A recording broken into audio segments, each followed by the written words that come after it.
ఉండాలి. అంటే మీ దగ్గర 10,000 ఉంటే 50,000 వరకు కొనుక్కోవచ్చు. జీరో మార్జిన్ పైన అప్పులు ఇస్తారండి బాబు. జీరో మార్జిన్ పైన అప్పులు చూడండి. ట్రేడింగ్ అకౌంట్ లాగిన్ అయ్యాము, మీరు యాడ్ చేసుకున్నారు, కొనాలి అంటే అమౌంట్ కావాలి. మీ దగ్గర అమౌంట్ ఉంటేనే అప్పు. జీరో మార్జిన్ పైన ఇండియాలో అవడు. ఒక సపోజ్ ఆ అకౌంట్లో రూపాయి లేదు, కొనొచ్చండి. ఒక్క షేర్ కొనాలంటే వాడు మార్జిన్ ఎంత అడుగుతున్నాడండి? ఇప్పుడు ఇన్వెస్ట్మెంట్ చేయాలంటే 140 రూపాయలు కావాలి. సరే అప్పు తీసుకొని చేద్దామన్నా, నేను ఒక 10 షేర్లు కొనాలి అంటే అప్పు తీసుకొని 281 రూపాయలు కావాలి. సో అప్ ఫ్రంట్ మార్జిన్ ఉండాల్సిందే. జీరో అమౌంట్స్ పైన డెబిట్స్ ఇవ్వరు. ఓకే, అంటే మీకు అప్పు ఇవ్వరు. Okay, so compulsory up front margin maintain చేయాలి. ఆ మార్జిన్ 10 షేర్లు కొనాలంటే ఇన్వెస్ట్మెంట్ కోసం అయితే 1400 కావాలి. బట్ అట్లీస్ట్ ట్రేడ్ చేద్దంటే అప్పు తీసుకుందామంటే 281 రూపాయలు మీ దగ్గర ఉంటేనే అప్పు దొరుకుతుంది. So up front margin. So దీన్ని బట్టి మీకు ఒకటి అర్థం అవ్వాలి, అప్పు తీసుకోవాలంటే ఏం చేయాలండి బాబు? అప్పు తీసుకోవాలంటే ఏం చేయాలి? ఫండ్స్ లోడ్ చేయాలి బాబు. అప్పు తీసుకోవాలంటే ఏం చేయాలండి? మీ బ్యాంక్ అకౌంట్, మీరు ఫస్ట్ టైం ఎప్పుడైనా మార్కెట్లోకి వెళ్ళేటప్పుడు మీ బ్రోకింగ్ కంపెనీ దగ్గర ఫండ్స్ కొట్టి యాడ్ ఫండ్స్ అని కొట్టారనుకోండి, ఎట్లాంటి ఒక పేజ్ ఓపెన్ అయ్యిద్ది బాబు. సో ఇవ్వండి, ఫండ్స్లోకి వెళ్ళి యాడ్ ఫండ్స్ కొడితే ఎట్లాంటి ఒక పేజ్ ఓపెన్ అయ్యిద్దండి. ఫస్ట్ టైం ఎవరైనా వెళ్తే, నాకు తెలిసి అకౌంట్ ఓపెన్ చేసి అందరికీ అర్థమవుతాయి. సో నేను ఒక 1000 రూపాయలు పంపించాలి, 10,000 పంపించాలంటే వాడు ఈక్విటీ డెరివేటివ్ యాక్సిస్ బ్యాంక్, నేను ఏ బ్యాంక్ ఇచ్చానో ఆ బ్యాంకుకి సంబంధించిన యూపీఐ నుంచే పంపించాలి. యూపీఐ అయితే ఫ్రీ, నెట్ బ్యాంకింగ్ అయితే 9 రూపీస్ ప్లస్ జిఎస్టీ పడుతుంది. అది 11 రూపాయలు వేస్ట్ అయితే, యూపీఐ అయితే ఫ్రీ, మీరు కొట్టవచ్చు. చాలా మంది అనుకుంటున్నారు ఇండియాలో ₹1,00,000 పర్ డే ట్రాన్స్ఫర్ చేయొచ్చు. మీ యూపీఐ లిమిట్ ₹1,00,000 కాబట్టి ₹1,00,000. నెట్ బ్యాంకింగ్ అయితే 50 లక్షలు కూడా ట్రాన్స్ఫర్ చేయొచ్చు, చేయలేమండి. చాలా మంది కొత్తగా వచ్చే వాళ్ళు ఏంటంటే స్టాక్ మార్కెట్లో పర్ డే ₹1,00,000 ట్రాన్స్ఫర్ చేయాలి. పర్ డే ₹1,00,000 ట్రాన్స్ఫర్ చేయొచ్చండి స్టాక్ మార్కెట్లో. అంటే పర్ డే ₹1,00,000 ట్రాన్స్ఫర్ చేయొచ్చండి, అంతకుమించి ట్రాన్స్ఫర్లు చేయలేరా స్టాక్ మార్కెట్లో? 10 కోట్లు కూడా ట్రాన్స్ఫర్ చేయొచ్చా? మీ లీగల్ అమౌంట్ మీ బ్యాంక్ అకౌంట్లో ఉంటే, మీకు నెట్ బ్యాంకింగ్లో అంటే క్రెడిట్ లిమిట్ ఉంటే 10 కోట్లు కూడా ట్రాన్స్ఫర్ చేయొచ్చా? ఇబ్బంది ఏం లేదు. Okay, clarity. సో మీరు యూపీఐ ద్వారా చేసేటప్పుడు అక్కడ ₹1,00,000 లిమిట్లా ఉంటుంది. ఓకే, అంతే. అది మీరు నెట్ బ్యాంకింగ్ చేయండి, 50 కోట్లు చేయండి, ఎవరు వద్దన్నారు. లీగల్ అమౌంట్ ఉంది, మీ బ్యాంకర్ యాక్సెప్ట్ చేశాడంటే కొట్టండి, ఇబ్బంది ఏం లేదు, నో లిమిట్. సో యూపీఐ ద్వారా చేసేటప్పుడు ₹1,00,000 అంటారు. యూపీఐ ద్వారా చిన్న చిన్న ఇన్వెస్టర్స్ ఎలాగో ₹1,00,000 కూడా చేయరు కాబట్టి యూపీఐ ద్వారా చేసుకోవచ్చు. లేదంటే నెట్ బ్యాంకింగ్ ద్వారా చేయండి, ఛార్జ్ అయినా ప్రాబ్లం లేదు. ఇట్లా అమౌంట్ మీరు అకౌంట్ ఓపెన్ చేసేటప్పుడు ఏ బ్యాంక్ ఇచ్చారో ఆ బ్యాంక్ త్రూగా ట్రాన్స్ఫర్లు చేయొచ్చు. రెండవది, సో మీరేం చేశారు? సపోజ్ అకౌంట్ లాగిన్ అయ్యారు. ఇప్పుడు చెప్పండి, బ్యాంక్ అకౌంట్ లాగిన్ అవ్వాల్సిన అవసరం ఉందా? గేట్వే పేమెంట్ ద్వారా ట్రేడింగ్ అకౌంట్ నుంచి అమౌంట్ ట్రాన్స్ఫర్ చేయాలండి. గేట్వే పేమెంట్ అంటే ఇప్పుడు చూడండి, బిగ్ బాస్కెట్, బుక్ మై షోలో మీరు టికెట్లు బుక్ చేస్తారు. మీరు బ్యాంక్ అకౌంట్ లాగిన్ అవుతున్నారు, ఆ వెబ్ పోర్టల్ లాగిన్ అవుతున్నారండి. బుక్ మై షో నేను లాగిన్ అవుతాను, ఆటోమేటిక్గా గేట్వే ద్వారా వస్తుంది. సో ఇప్పుడంతా గేట్వే పేమెంట్. మీరు ఎప్పుడు కూడా మీ బ్యాంక్ అకౌంట్ లాగిన్ చేయొద్దు, గేట్వే పేమెంట్ ద్వారా చేయండి. విత్ ఇన్ సెకండ్స్లో మీ అమౌంట్ అకౌంట్లో లోడ్ అయిపోద్ది. ఓకే, సపోజ్ మీరు అమౌంట్ నీట్గా ఒక ₹1,000 లోడ్ చేశారనుకుందాం. ఓకే, ఏంటంటే ఒక 1,000 5,000 ఎంత లోడ్ చేశారు? మీరు సపోజ్ ఒక ₹50,000 లోడ్ చేశారు. ఇప్పుడు మీ జీరోదా ట్రేడింగ్ అకౌంట్ ఈ అమౌంట్ ఎక్కడ ఉంటుందండి? ఈ అమౌంట్ ఎక్కడ ఉంటుందండి? మీరు ₹50,000 బ్యాంక్ అకౌంట్ నుంచి ట్రేడింగ్ అకౌంట్ ట్రాన్స్ఫర్ చేశారు. ఈ అమౌంట్ ఎవరితో ఉంటుంది? ఇప్పుడు మీ ట్రేడింగ్ అకౌంట్లోనే కనిపిస్తుంది వర్చువల్గా entry 50,000 credit balance. But actual amount ఎక్కడ ఉంది? రియల్ అమౌంట్ ఎక్కడ ఉంది? ఇప్పుడు మీరు జెరోదాలో లాగిన్ అయ్యి జెరోదా త్రూగా గేట్వే పేమెంట్ ద్వారా 50,000 ట్రాన్స్ఫర్ చేశారని మీ ట్రేడింగ్ అకౌంట్ లోడ్ చేశారు. ఇప్పుడు చెప్పండి, మీ జెరోదా ట్రేడింగ్ అకౌంట్లో 50,000 క్రెడిట్ బ్యాలెన్స్ చూపిస్తుంది, బట్ రియల్ మనీ ఎక్కడ ఉంది? రియల్ మనీ ఎవరితో ఉందండి? రియల్ మనీ జెరోదా బ్యాంక్ అకౌంట్లో ఉంది. సబ్జెక్ట్ అర్థమవుతుందా? మీ ట్రేడింగ్ అకౌంట్ లాగిన్ అయితే ఏదైతే ఎంట్రీస్ కనిపిస్తున్నాయో అది వర్చువల్ అమౌంట్, జస్ట్ ఎంట్రీ అవుతుంది అంతే. రియల్ అమౌంట్ ఎక్కడ ఉంది? యా, ట్రేడింగ్ అకౌంట్లో అమౌంట్లు ఉంటాయండి, రియల్ అమౌంట్స్. రియల్ అమౌంట్ మీలా నాలా కొన్ని లక్షల మంది క్లయింట్ ట్రాన్స్ఫర్లు చేశారు కదా, అది మీ ట్రేడింగ్ అకౌంట్లో ఎంట్రీ పాస్ చేస్తాడు వాడు. రియల్ అమౌంట్ జెరోదా బ్యాంక్తో ఉంటుంది. సబ్జెక్ట్ అర్థమైందండి బాబు? నేను చెప్పాలనుకున్న పాయింట్ అర్థమైందా? రియల్ అమౌంట్ మీ ట్రేడింగ్ అకౌంట్లో లేనే లేదు, అది ఎంట్రీస్ పాస్ అవుతాయి బాబు, జస్ట్ ఎంట్రీస్ పాస్ అవుతుంది. రియల్ అమౌంట్ జెరోదా బ్యాంక్ అకౌంట్లో ఉంది. ఈ ముందు ఇది అర్థం చేసుకోండి. చాలా మంది ఏం ఫీల్ అవుతున్నారంటే నా ట్రేడింగ్ అకౌంట్లో అమౌంట్ ఉంది. జెరోదా డిఫాల్ట్ అయితే మీ అమౌంట్ విత్డ్రా అయిద్దండి. జెరోదా వాడే డిఫాల్ట్ అయ్యి ఆర్బీఐ ఆపరేషన్స్ క్లోజ్ చేసింది అనుకోండి, మీ అమౌంట్ విత్డ్రా అంటే దీని అర్థం ఏంటి? మీ trading account just entries pass అవుతున్నాయి, లాస్ ప్రాఫిట్స్ ఎంట్రీస్ మాత్రమే. రియల్ అమౌంట్ మీ బ్రోకింగ్ కంపెనీ యొక్క బ్యాంక్ అకౌంట్లో ఉన్నాయి. క్లారిటీ? ఇప్పుడు వెళ్దాం. సో ₹50,000 ట్రాన్స్ఫర్ చేశారు, వెళ్ళారు. ఓకే, నీట్గా ఏంటండి ఫస్ట్ టైం వెళ్ళారు, ఒక 100 షేర్స్ జీ లిమిటెడ్ ఒక 240 రూపీస్లో ఏం చేశారండి, బై చేశారు. ఏంటి బై చేశారు. సో మీరు ఇది ఇన్వెస్ట్మెంట్ చేద్దాం అనుకున్నారు, అంటే ఉంచుకుందాం అనుకున్నారు. ఓకే, సో ఉంచుకున్నారంటే 3.5 తర్వాత కూడా జీరో అవుతాయా, ప్లస్ 100 షేర్స్ ఉంటాయండి అకౌంట్లో. మీరు ఈ రోజు కొని ఈ రోజు అమ్మదలుచుకోవాలి. ఇన్వెస్ట్మెంట్ చేశారు, లాంగ్ రన్లో పెరిగిద్దని చెప్పి 100 షేర్స్ కొనుక్కున్నారు. Okay, plus 100 shares. ఇప్పుడు చెప్పండి, ఈ రోజు కొని ఈ రోజు అమ్మితే లాస్ ఆఫ్ ప్రాఫిట్ వస్తుంది. బట్ ఈ రోజు కొని ఈ రోజు అమ్మలేదు కదా. ఇప్పుడు చెప్పండి, షేర్స్ ఎక్కడికి వెళ్తాయండి? ఈ బై టుడే సెల్ టుడే జరిగితే ఏదో ఒకటి ఈల్డ్ జనరేట్ అయ్యి ఉంటుంది, ఏదో లాస్ ఆర్ ప్రాఫిట్, ఏదో రిటర్న్ వస్తుంది, పక్కన పెట్టండి. బట్ ఈ రోజు కొన్నారు, ఈవినింగ్ వరకు సెల్ చేయాలి. ఇప్పుడు ఈ షేర్స్ ఎక్కడికి వెళ్తాయండి? ఆబ్వియస్గా చెప్పాను కదా, మీకు లింకప్ చేశారు కదా. సో మీరు ట్రేడింగ్ అకౌంట్ లాగిన్ అయ్యారు, ఇక్కడికి వెళ్ళి బై చేశారు. ఈ రోజు కొని ఈ రోజు అమ్మితే లాస్ ఆఫ్ ప్రాఫిట్ వస్తుంది, ట్రేడింగ్ అకౌంట్ లెడ్జర్లో చూడొచ్చు. బట్ ఈ రోజు కొన్నారు, అమ్మలేదు. సో ఆబ్వియస్గా షేర్స్ ఎక్కడికి వెళ్ళాయండి? డీమ్యాట్ అకౌంట్లోకి వెళ్ళి స్టోర్ అయ్యింది. Very good. So shares demat అకౌంట్లోకి వెళ్తాయి. అగేన్స్ట్గా మీ ట్రేడింగ్ అకౌంట్లో అమౌంట్ ఏమైపోద్దండి బాబు? షేర్స్ డీమ్యాట్ అకౌంట్లోకి వెళ్ళాయి, బట్ ట్రేడింగ్ అకౌంట్లో అమౌంట్ ఏమైపోద్ది? డెబిట్ అయిద్దా, క్రెడిట్ అయిద్దా? ఏముంది బాబు, ట్రేడింగ్ అకౌంట్లో అమౌంట్ ఏమవుతుందండి? -24,050 రూపీస్ అనుకోండి, ఒక 50 రూపాయలు ఛార్జెస్ అనుకోండి రఫ్లీ. సో 24,050 రూపాయలు మీ అకౌంట్లో డెబిట్ అయ్యింది. ఓకే, ఇక్కడే మనం ఈ డెబిట్ క్రెడిట్స్కి ఒక టెర్మినాలజీ యూజ్ చేస్తామండి, that is called pay in payout. విన్నారండి ఈ వర్డ్? బ్యాంకింగ్, ఫైనాన్షియల్ మార్కెట్స్లో ఈ టెర్మినాలజీ యూజ్ అయ్యేది. మీకు ఎవరు అక్కడ డెబిట్ క్రెడిట్తో మాట్లాడరండి. Pay in and payout simply actual ఎక్స్చేంజ్కి బ్రోకర్కి మధ్య కమ్యూనికేషన్. ఓకే, బ్రోకర్ నుంచి ఎక్స్చేంజ్కి వెళ్తే పెయిన్, బ్రోకర్ నుంచి ఎక్స్చేంజ్కి వస్తే పేఅవుట్. సో ఇక్కడ మనకే ఎక్స్చేంజ్కి ఏమైనా పని ఉందా? మనం ఎవరితో మాట్లాడదామండి? ఇప్పుడు మీరు సపోజ్ అనుకుందామండి, మీరు వెళ్ళి ఒక సపోజ్ అనుకుందాం, 1,00,000 సోప్ కొన్నారనుకోండి, మీ అమౌంట్ డైరెక్ట్గా మీరు లక్స్ కంపెనీ వాడికి ఇస్తున్నారా, ఆ సూపర్ మార్కెట్ వాడికి ఇస్తున్నారా? మీరు ఒక కిరాణా కొట్టుకు వెళ్ళి 1,00,000 సోప్ కొన్నారండి, డీల్ ఎవరితో జరుగుతుంది? మీకు లక్స్ కంపెనీ వాడితో మీకు ఏం డీల్ జరుగుతుందండి? సబ్జెక్ట్ అర్థమవుతుందా? మీరు ఆ కిరాణా కొట్టు వాడితో డీల్ చేసుకుంటున్నారు కదా, వాడికి అమౌంట్ ఇచ్చారు, వాడి దగ్గర సోప్ మీరు తీసుకున్నారు, దట్స్ సెటిల్మెంట్ అక్కడ అయింది, అంతే కదా. సేమ్ అదే విధంగా సో మనం ఎక్స్చేంజ్తో మనం మాట్లాడుతున్నామా బాబు? ఎక్స్చేంజ్ మనతో మాట్లాడుతుందా? ఎక్స్చేంజ్కి మనకు అసలు లింకప్ లేదు. మధ్యలో బ్రోకర్ ఉన్నారు, మనం ఏది మాట్లాడినా త్రూ బ్రోకర్ ద్వారానే చేస్తాం. సో మనకి బ్రోకర్కి మధ్య కమ్యూనికేషన్ ఇది, అంతే అండి. సింప్లీ మన వాడుక భాషలో పెయిన్ అంటే మన అకౌంట్స్లో డెబిట్ జరిగితే, ఓకే, మన అకౌంట్లో డెబిట్ జరిగితే అది ఎప్పుడు మనకి పెయిన్, మన అకౌంట్లో క్రెడిట్ జరిగితే అది ఎప్పుడు పే అవుట్. సింపుల్ వర్డ్ ఇదా. షేర్స్ అవ్వచ్చు, మనీ అవ్వచ్చు, మన అకౌంట్ నుంచి డెబిట్ అయితే దట్స్ పెయిన్. షేర్స్ అవ్వచ్చు, మనీ అవ్వచ్చు, మన అకౌంట్స్ను మనకు గనక క్రెడిట్ జరిగితే, మన అకౌంట్స్లోకి వస్తే, అంటే మనకు వచ్చేవన్నీ పేఅవుట్స్ అండి, మన నుంచి వెళ్ళేవన్నీ పెయిన్. ఇప్పుడు చెప్పండి, మీరు డెలివరీ మోడ్లో షేర్స్ కొన్నారు, ఈ అమౌంట్ 24,550 రూపాయలు ఉంది కదా, ఇది పెయిన్ నా పేఅవుట్ అండి? సో మీరు డెలివరీ మోడ్లో షేర్స్ కొంటే అమౌంట్ అనేది మీ అకౌంట్లో పెయిన్ నా పేఅవుట్ అండి? చెప్పండి బాబు, ఏమంటామండి? అంతే కదా, సింపుల్ టెక్నిక్ బాబు. మనకి ఏదైనా డెబిట్ జరిగితే దట్ ఈస్ పెయిన్.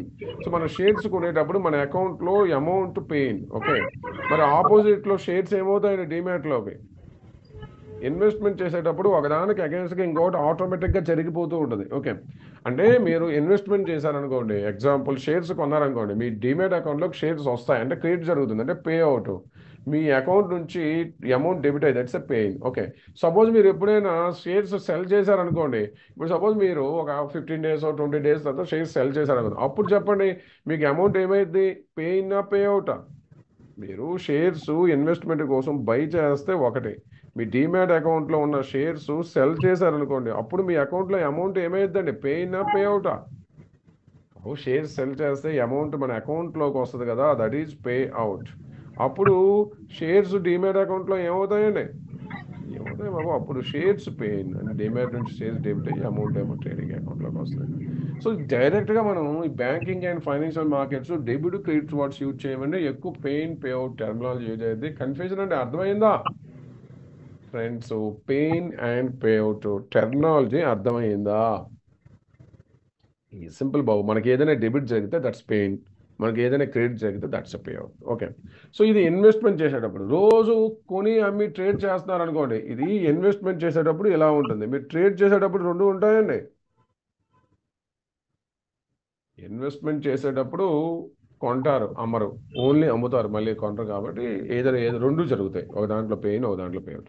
సపోజ్ మీరు ట్రేడ్ చేస్తున్నారంటే అర్థం ఏంటి? 100 షేర్స్ జీ లిమిటెడ్ 240లో బై చేశారు, 100 షేర్స్ జీ లిమిటెడ్ 250లో సెల్ చేశారు. ఇప్పుడు చెప్పండి, మీ అకౌంట్లో ఏం ఏదో ఒకటే. ట్రేడింగ్లో లాస్ ఆఫ్ ప్రాఫిట్ అవుట్పుట్ ఒకటే వస్తుంది. ఇన్వెస్ట్మెంట్లో రెండు జరుగుతాయి, పెయిన్ పేఅవుట్. ఇప్పుడు చెప్పండి, ఏం జరిగింది మీ అకౌంట్లో? 10 రూపాయలు ప్రాఫిట్లో అమ్మారు, 1000 రూపీస్ మీ అకౌంట్లో ఏంటండి? Pain payout? రెండు జరగవు, ఏదో ఒకటే. లాస్ వస్తే పెయిన్, ప్రాఫిట్ వస్తే పేఅవుట్. ఇప్పుడు చెప్పండి, 240 రూపాయలకు ఉదయాన్నే కొన్నారండి, ఈవినింగ్ వరకు 250 రూపాయలకు అమ్మేశారు. మీ అకౌంట్ ఏంటండి? 1000 రూపీస్ మీ అకౌంట్లో ఏంటి మై ఫ్రెండ్స్? ప్రాఫిట్ వచ్చింది కదా, మీ ట్రేడింగ్ అకౌంట్లో పేఅవుట్ అయింది. ఫ్రెండ్స్, ఈ పెయిన్ అండ్ పేఅవుట్ టెర్మినాలజీ అర్థమైందా బాబు? పెయిన్ అండ్ పేఅవుట్ యొక్క టెర్మినాలజీ అర్థమైందా? వెరీ వెరీ ఇంపార్టెంట్ అండి, pain and payout terminology. So real లైఫ్లో ఈ జరుగుతుంటే ఈ టెర్మినాలజీ యూజ్ చేసినప్పుడు కన్ఫ్యూజ్ అవ్వదు. సింప్లీ మన వాడుక భాషలో మన అకౌంట్లో ఏదైనా డెబిట్ జరిగితే ఇట్స్ ఎ పెయిన్, అకౌంట్లో క్రెడిట్ జరిగితే it's a payout. That's it, ఇంకా అంతకుమించి ఏముండదు. సింప్లీ డెబిట్ అండ్ క్రెడిట్ని ఆల్టర్నేటివ్గా పెయిన్ అండ్ పేఅవుట్ వర్డ్స్తో మాట్లాడదు. ఎవరు డైరెక్ట్గా డెబిట్ క్రెడిట్ చెప్పారంటే పెయిన్ అండ్ పేఅవుట్ అని చెప్తారు, బ్యాంకింగ్ లాంగ్వేజ్. స్టాక్ మార్కెట్లో కూడా ఇదే యూజ్ అవుతుంటుంది, పెయిన్ పేఅవుట్ అనే వర్డ్స్. ఓకే, ఉంచుకోండి. డెబిట్ క్రెడిట్స్ని పెయిన్ పేఅవుట్తో యూజ్ చేస్తూ ఉంటారు. రండి, ఇప్పుడు సపోజ్ అనుకుందాం, మీరు ఓకే అకౌంట్ లాగిన్ అయ్యారు, ఒక 100 షేర్స్ కొనుక్కున్నారు ఎగ్జాంపుల్. ఓకే, సో ఇప్పుడు సపోజ్ మీరే ఉన్నారండి, ఒక చిన్న కిరాణా కొట్టుకు వెళ్ళారు, చిన్న సూపర్ మార్కెట్కి వెళ్ళారు. ఓకే, ఒక సోప్ కొన్నారు.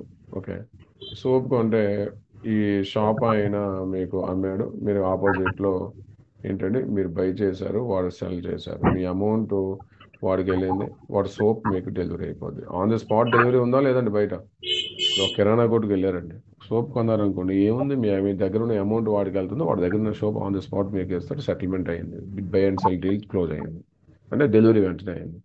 మరి స్టాక్ మార్కెట్లో ఈరోజు మీరు ఇన్వెస్ట్మెంట్ కోసం మార్నింగ్ 9:30కి ఏమైనా షేర్స్ కొంటే ఆన్ ది స్పాట్ డెలివరీ జరిగే అవకాశం ఉందా లేదండి? అంటే మీ అకౌంట్ నుంచి డబ్బులు డెబిట్ అయ్యి వెంటనే షేర్స్ మీ అకౌంట్లోకి వచ్చే అవకాశం ఉందా లేదా? ఎలాగైతే బయట ఏదైనా వస్తువు కొంటే అమౌంట్ ట్రాన్స్ఫర్ చేసిన వెంటనే డెలివరీ అయింది కదా, మరి స్టాక్ మార్కెట్లో కూడా మీరు ఏదైనా కొనేటప్పుడు స్పాట్ అంటే మీ అకౌంట్ నుంచి డబ్బులు వెళ్ళి వెంటనే షేర్స్ డెబిట్ క్రెడిట్ అయిపోయే అవకాశం ఉందా లేదా ఫ్రెండ్స్? చెప్పండి చెప్పండి. స్టాక్ మార్కెట్లో స్పాట్ డెలివరీ చేసే అవకాశం ఉందా లేదా?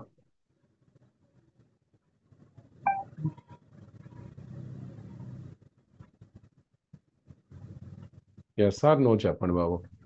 ఫ్రెండ్స్, ఏదైనా అడిగేటప్పుడు మీకు కంపల్సరీ తెలియాలని రూల్ ఏం లేదు, చాలా మందికి తెలిసి ఉంటుంది. అట్లీస్ట్ ఆ క్యూరియాసిటీ మీలో ఉండాలి. ఓకే, అది ఉంటేనే క్లాసెస్ కరెక్ట్గా అర్థమైంది. క్లాస్ అంతా కూడా టాపిక్ వైజ్ క్వశ్చనింగ్ చేస్తూ ఉంటామంటే ఆ క్వశ్చన్స్కి మీరు ఆన్సర్ చేసేటప్పుడు రాంగ్ ఆర్ రైట్ పక్కన పెట్టండి. మీరు రాంగ్ చేస్తే ఇంకా మంచిది, ఎందుకంటే నేను రాంగ్ చేసే విషయాన్ని నేను రైట్గా చెప్పాను అనుకోండి, అది లైఫ్ లాంగ్ గుర్తుండిపోతుంది. ఓకే, చాలా అవసరం. ఓకే, సో మీకు ఆ డౌట్స్ కూడా రావాలి కదండి. సింపుల్గా నేను కిరాణా కొట్టుకెళ్ళి వస్తువు తీసుకున్నప్పుడు డబ్బులు ఇచ్చిన వెంటనే వస్తువు డెలివరీ అవుతుంది. మరి స్టాక్ మార్కెట్లో నేను షేర్స్ కొని ఇన్వెస్ట్మెంట్ చేద్దాం అనుకున్నప్పుడు అమౌంట్ డెబిట్ అయ్యి క్రెడిట్ అయ్యే అవకాశం ఆన్ ది స్పాట్ ఉందా లేదా? Yes or no?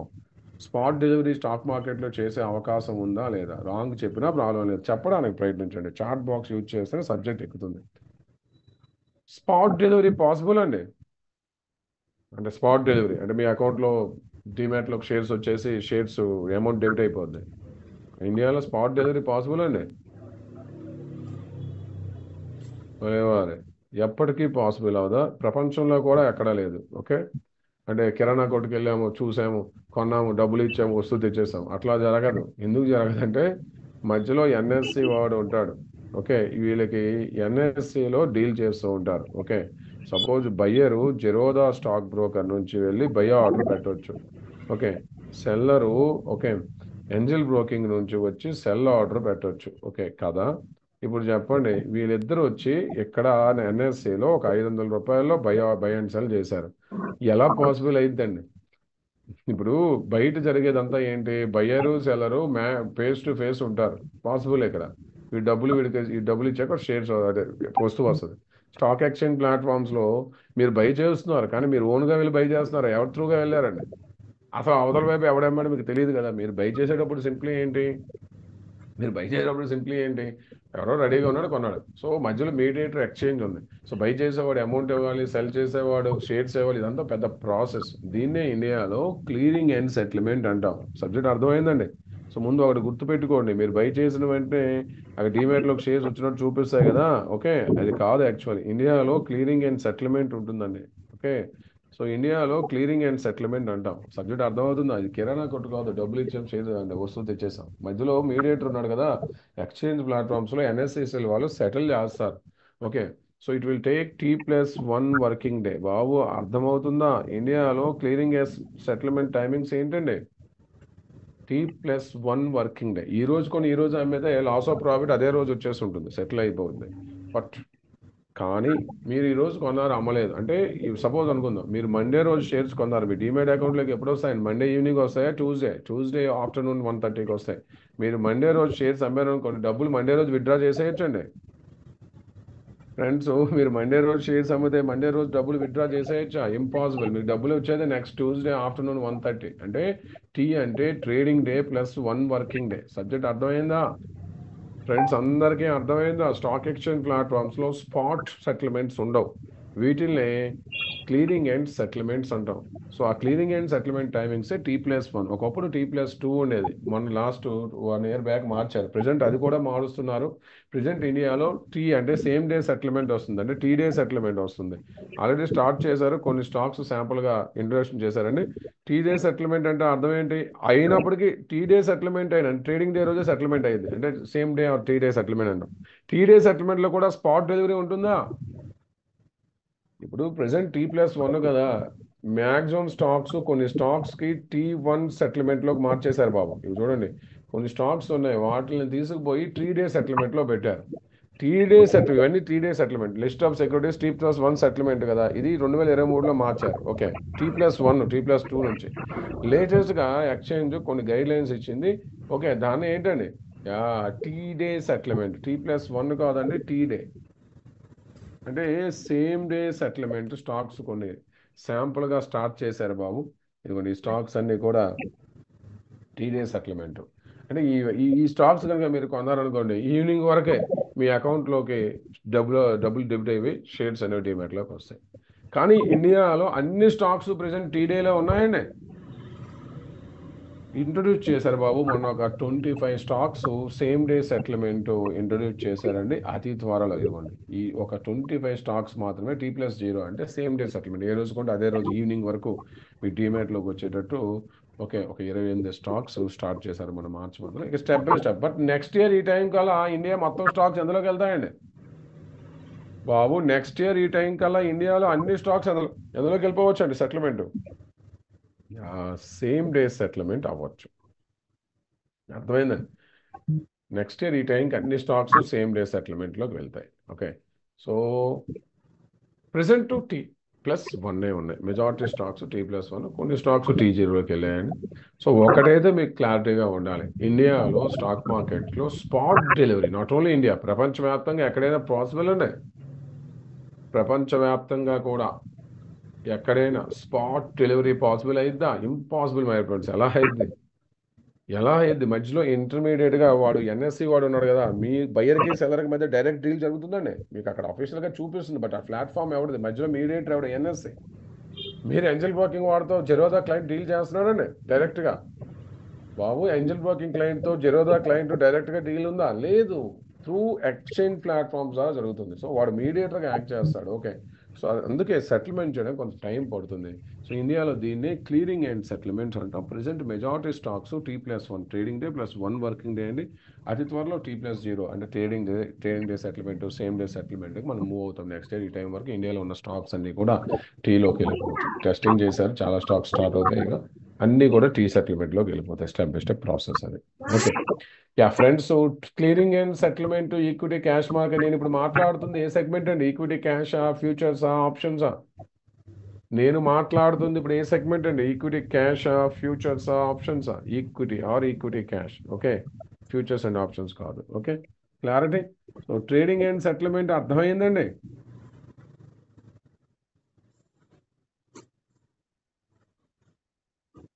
రండి వెళ్దాం next. Next my friends, suppose అనుకుందామండి మీరు జెరోదా అకౌంట్లోకి ఒక 50,000 ట్రాన్స్ఫర్ చేశారు, 100 షేర్స్ జే లిమిటెడ్ కొన్నారు. కొన్న రోజు అమ్మలేదు అంటే ఈ షేర్స్ ఎక్కడికి వెళ్ళి డీమ్యాట్లోకి వెళ్ళాయి. ఓకే, ఏంటండి ఈ షేర్ జే లిమిటెడ్ షేర్స్ డీమ్యాట్లో స్టోర్ అయ్యి ఉన్నాయి. ఓకే, సో మీరు ఒక 20 డేస్ తర్వాత వచ్చారు. 20 డేస్ తర్వాత జే లిమిటెడ్ 300 రూపీస్లో ఉంది. మీరు ఫీల్ అయ్యారు 20% రిటర్న్ వస్తుంది కదా, ఇక చాలరా బాబు అమ్మేద్దామని ఫీల్ అయ్యారు. ఎగ్జాంపుల్. సో షేర్స్ అమ్ముదాం అంటే ఏ అకౌంట్ లాగిన్ అవ్వాలండి? ట్రేడింగా, డీమ్యాట్? ఇప్పుడు షేర్స్ మీరు అమ్ముదాం అనుకున్నారండి, ఏ అకౌంట్ లాగిన్ అవ్వాలండి? డీమ్యాట్లో షేర్స్ ఉన్నాయి, ఓకే, నో డౌట్. బట్ మీరు అవి అమ్ముదాం అనుకున్నారు, 300 రూపీస్ వచ్చింది, మంచి ప్రాఫిట్ వచ్చింది కదా, అమ్మేద్దాం రా బాబు అనుకున్నారు. సో ఇప్పుడు ఏ అకౌంట్ లాగిన్ అవ్వాలండి? అగైన్ ఏది చేయాలన్నా ట్రేడింగ్ అకౌంటే, డీమ్యాట్తో పని లేదు ఇక్కడ. రండి. సో మీరు ఏం చేశారు? సింపుల్గా వెళ్ళారు, ట్రేడింగ్ అకౌంట్ లాగిన్ అయ్యారు. ఓకే, 100 షేర్స్, ఓకే, 300 రూపీస్లో సెల్ ఆర్డర్ ప్లేస్ చేశారు. అటువైపు ఎవడో కొన్నాడు, ఇద్దరి మీద డీల్ జరిగింది, అయిపోయి సెల్ చేశారు. ఈవినింగ్ ఇప్పుడు సెల్ చేశారు అనుకోండి, ఇప్పుడు చెప్పండి మీరు ఎక్స్చేంజ్కి ఏమి ఇవ్వాలి? మనీ ఇవ్వాలా, షేర్స్ ఇవ్వాలండి? మీరు 100 షేర్స్ సెల్ చేశారు బాబు డీమ్యాట్ నుంచి. ఇప్పుడు ఎక్స్చేంజ్కి మీ దగ్గర నుంచి ఏం వెళ్ళాలండి? అంతే కదా, బై చేసేటప్పుడు మనీ వెళ్తుంది, సెల్ చేసినా మనీ వెళ్తుందా? ఏం వెళ్తాయండి బాబు? బయ్యర్గా ఉంటే డబ్బులు ఇచ్చి షేర్స్ తెచ్చుకుంటాం. ఆల్రెడీ ఉన్న షేర్స్ అమ్మారంటే మీరు ఏమి ఇవ్వాలి? ఎక్స్చేంజ్కి షేర్స్ ఇస్తే అప్పుడు ఎక్స్చేంజ్ మీకు అమౌంట్ వస్తుంది కదా. ఇది జనరల్గా లాజిక్ కదా. రండి. ఇప్పుడు మీరు అమ్మింది సిడిఎస్ఎల్లో అమ్మారా, ఎన్ఎస్సిలో అమ్మారండి? జెరోదా అకౌంట్ లాగిన్ అయ్యారు, ఏ ఎక్స్చేంజ్లో అమ్మారండి? ఎన్ఎస్సిలో అమ్మారా, సిడిఎస్ఎల్ నుంచి అమ్మారా? సిడిఎస్ఎల్లో జస్ట్ స్టోరేజ్ జరిగింది బాబు. సిడిఎస్ఎల్లో షేర్స్ మాత్రమే. సిడిఎస్ఎల్ లాగిన్ అయ్యారా మీరు? మీరు జెరోదా లాగిన్ అయ్యి ఎక్కడ అమ్మారండి?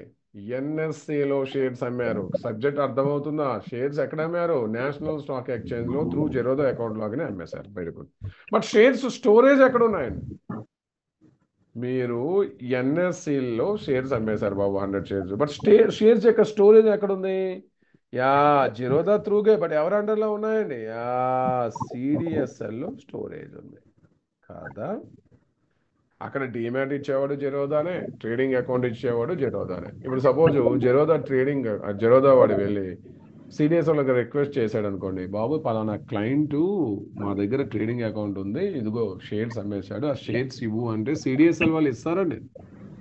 సపోజ్ మీరు నా కోచింగ్లో జాయిన్ అయ్యారు, మీకు ఎస్బీఐలో అకౌంట్ ఉంది, నేను మీ ఎస్బీఐ బ్రాంచ్కి వెళ్ళి పలానా ఓకే సో అండ్ సో వ్యక్తి నా స్టూడెంట్ అండి, 10,000 రూపీస్ ఇవ్వాలి, ఇవ్వండి అంటే మీ బ్యాంకర్ నాకు ఇస్తాడండి బాబు. సబ్జెక్ట్ అర్థమవుతుందా? మీ బ్యాంక్ అకౌంట్ ఎస్బీఐలో ఉంది, నాకు అర్థమైంది, మీరు నాకు డబ్బులు ఇవ్వాలి, నేను వెళ్ళి పలానా వ్యక్తి నా స్టూడెంట్ 10,000 రూపీస్ ఇవ్వండి అంటే ఎస్బీఐ వాడు ఇస్తాడు. ఎస్బీఐ వాడు ఏం చెప్తాడు? బాబు ఈ రిలేషన్షిప్ మాకెందుకు, స్టూడెంటా, ఫాదరా, బ్రదర్, ఇవన్నీ సోదంతా నాకు అవసరం లేదు, మా క్లయింట్ నీకేమైనా ఇన్స్ట్రక్షన్ ఇచ్చాడా?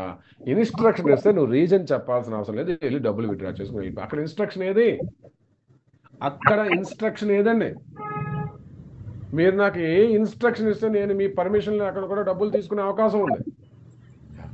మీరు మీరు నాకు ఒక చెక్ లీఫ్ ఇచ్చారనుకోండి, నేను ఆ చెక్ లీఫ్ చూపించి నా రిలేషన్షిప్ చెప్పాల్సిన అవసరం, డబ్బులు విత్డ్రా చేసి వెళ్ళిపోవచ్చు. సేమ్ ఇక్కడ కూడా డీమ్యాట్ అకౌంట్లో షేర్స్ ఉన్నాయి, సిడిఎస్ఎల్లో ఎన్ఎస్సిలో సెల్ చేశారు. సిడిఎస్ఎల్ వాడు ఎన్ఎస్ఎల్ వాడికి హ్యాండ్ అవుట్ చేస్తాడండి. సిడిఎస్ఎల్ వాళ్ళు ఏ ఇన్స్ట్రక్షన్ లేకుండా నేషనల్ స్టాక్ ఎక్స్చేంజ్కి హ్యాండ్ ఓవర్ చేస్తారా? ఇది డిఫరెంట్ లీగల్ ఎంటిటీ, అది డిఫరెంట్ వాడు అసలు చేయడు, వాడు చేస్తాడు.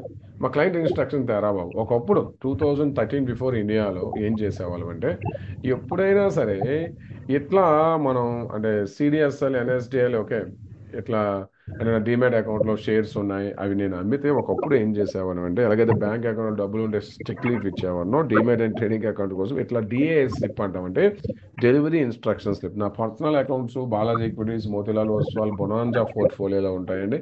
మీకు చూపిస్తున్న జెరోదా, అప్స్టాక్ అయింది 10 అకౌంట్లు ఓపెన్ చేసా. ఇవన్నీ జస్ట్ ప్రాక్టీస్ కోసమే. నా పర్సనల్ అకౌంట్స్ అన్ని కూడా Balaji Equities, Balaji Equities, Motilal Oswal and Bonanza పోర్ట్ఫోలియోలో ఉంటాయి. ఇలాంటి ఇవి చూడండి. సో ఒకప్పుడు ఏం చేసేవాళ్ళని తెలుసు, సపోజ్ బాలాజీ ఈక్విటీస్లో నా డీమ్యాట్ అకౌంట్లో షేర్స్ నేను అమ్మేది, అప్పుడు బాలాజీ ఈక్విటీస్ ట్రేడింగ్ మెంబర్కి ఏ షేర్స్ అమ్మాయినా అవన్నీ ఇట్లా నోట్ చేసి సైన్ చేసి వాడికి ఇచ్చేవాడిని. ఇట్లా సపోజ్ ఐడియా, ఓకే, దాని ఐఎస్ ఇట్లా రాసి ఎంత క్వాంటిటీ రాసి అన్ని చేసి సిగ్నేచర్ చేసి వాడికి ఇచ్చేవాడిని. ఇట్లా ఇస్తే అప్పుడు Balaji equities trading member CDSL వాళ్ళకి చూపించి షేర్స్ తెచ్చి థర్డ్ పార్టీకి ఇచ్చి అమౌంట్ తెచ్చుకునేవారు. ఇది ఒకప్పుడు 2013 బిఫోర్ ప్రాసెస్. ఎవరైతే 2 years బ్యాక్ అకౌంట్స్ ఓపెన్ చేశారో బాబు, ఎవరైనా 2 years బ్యాక్ అకౌంట్స్ ఓపెన్ చేసే వాళ్ళు ఉన్నారా? ఎవరైతే 2 years బ్యాక్ అకౌంట్స్ ఓపెన్ చేశారో చూడండి, మీ డీమ్యాట్లో ఉన్న షేర్స్ మీరు అమ్ముతారు, ఏ ఇన్స్ట్రక్షన్ ఇచ్చి ఉండరు, ఏమి ఇచ్చి ఉండరు, మీకు అమౌంట్ వస్తుంది. ఎవరైతే 2 years back demat and trading accounts open చేస్తుంటే, 2 years బ్యాక్, ఇప్పుడు కాదా, 2 సంవత్సరాల ముందు ఎవరైతే demat and trading accounts open చేశారో చూడండి, మీరు డీమ్యాట్లో షేర్స్ అమ్మినా సరే నేను చూపించిన లాంటి ఇన్స్ట్రక్షన్ ఎవరు అయినప్పటికీ షేర్స్ వెళ్ళి మీకు డబ్బులు వస్తూ ఉంటాయి కదా. ఇది జనరల్గా ప్రాసెస్. ఎందుకు అట్లా జరుగుతుంది సార్? మరి నేను ఏ ఇన్స్ట్రక్షన్ ఇప్పుడు కాదా, లేటెస్ట్ కాదా, 2 years 3 years బ్యాక్ వాళ్ళ కోసం నేను చెప్తున్నాను. 2-3 years బ్యాక్ వాళ్ళు ఎప్పుడైతే షేర్స్ అమ్మారనుకోండి, ఇది ఆటోమేటిక్ ప్రాసెస్, మీ డీమ్యాట్ నుంచి షేర్స్ వెళ్ళిపోయి డబ్బులు వచ్చేసాయి. సో నేనేమి ఇవ్వలేదు కదా సార్, నేను వాడికి ఏం చెక్ లీఫ్ లాంటి ఇన్స్ట్రక్షన్ డిఎస్ స్లిప్ ఇవ్వలేదు, ఏమి ఇవ్వలేదు అంటే సింపుల్ చెప్తా. ఇప్పుడు చెప్పండి, మీరు ప్రతి మంత్ హోమ్ లోను, అది పర్సనల్ లోను, ఏవైతే ఈఎంఐలు వస్తున్నాయి కదా, దానికి ప్రతి మంత్ ఏదైనా ఇచ్చారండి? సపోజ్ మీకు హోమ్ లోన్ పర్సనల్ లోన్ ఉందండి, ఎవ్రీ మంత్ ఒక డేట్కి డెబిట్ అవుతుంది కదా, ఏమి ఇచ్చారండి అక్కడ? ప్రతి మంత్ డెబిట్ అవడానికి ప్రతి మంత్ ఏమైనా ఇస్తున్నారా, ఒకేసారి ఇచ్చేసారా? ఈసీఎస్ ఇచ్చాం బాబు. ఈ home loans personal loans debit అవ్వాలని చెప్పి బ్యాంక్తో టైఅప్ ఈసీఎస్ ఫెసిలిటీ అరేంజ్ చేసాం. అందుకే మీ పర్మిషన్ ఎవ్రీ మంత్ లేకుండా ఆటోమేటిక్గా ఆ డేట్లో డెబిట్ అయిపోతూ ఉంటుంది. Okay, auto debit. Okay, same అదేవిధంగా మీ డీమ్యాట్లో ఉన్న షేర్స్ అమ్మే ప్రతిసారి ఎట్లా ఈ లీవ్స్, చెక్ లీవ్స్ లాంటివి ఇన్స్ట్రక్షన్స్ ఇవ్వకుండా ఉండాలంటే సింపుల్ బాబు, పిఓఏ అంటాం. ఏంటండి? Power of attorney. విన్నారా బాబు ఈ వర్డ్స్? పిఓఏ అంటే పవర్ ఆఫ్ అటార్నీ. అంటే మీ డీమ్యాట్ అకౌంట్ యొక్క పవర్ ఆఫ్ అటార్నీ వీడికి హ్యాండ్ ఓవర్ చేశారు బాబు. సో అందుకోసమే మీరు ప్రతిసారి అమ్మేటప్పుడు ఇన్స్ట్రక్షన్ ఏమీ ఇవ్వట్లేదు, ఆటోమేటిక్గా వెళ్ళిపోతున్నాయి. ఓకే, ఇంతకు ముందు నుంచి కూడా అందరూ ఎవరైతే ఇండియాలో demat and trading accounts open చేస్తారో అందరికీ కూడా పిఓఏ ఇన్బిల్ట్ యాక్టివ్ చేసేవాళ్ళు బ్రోకర్స్.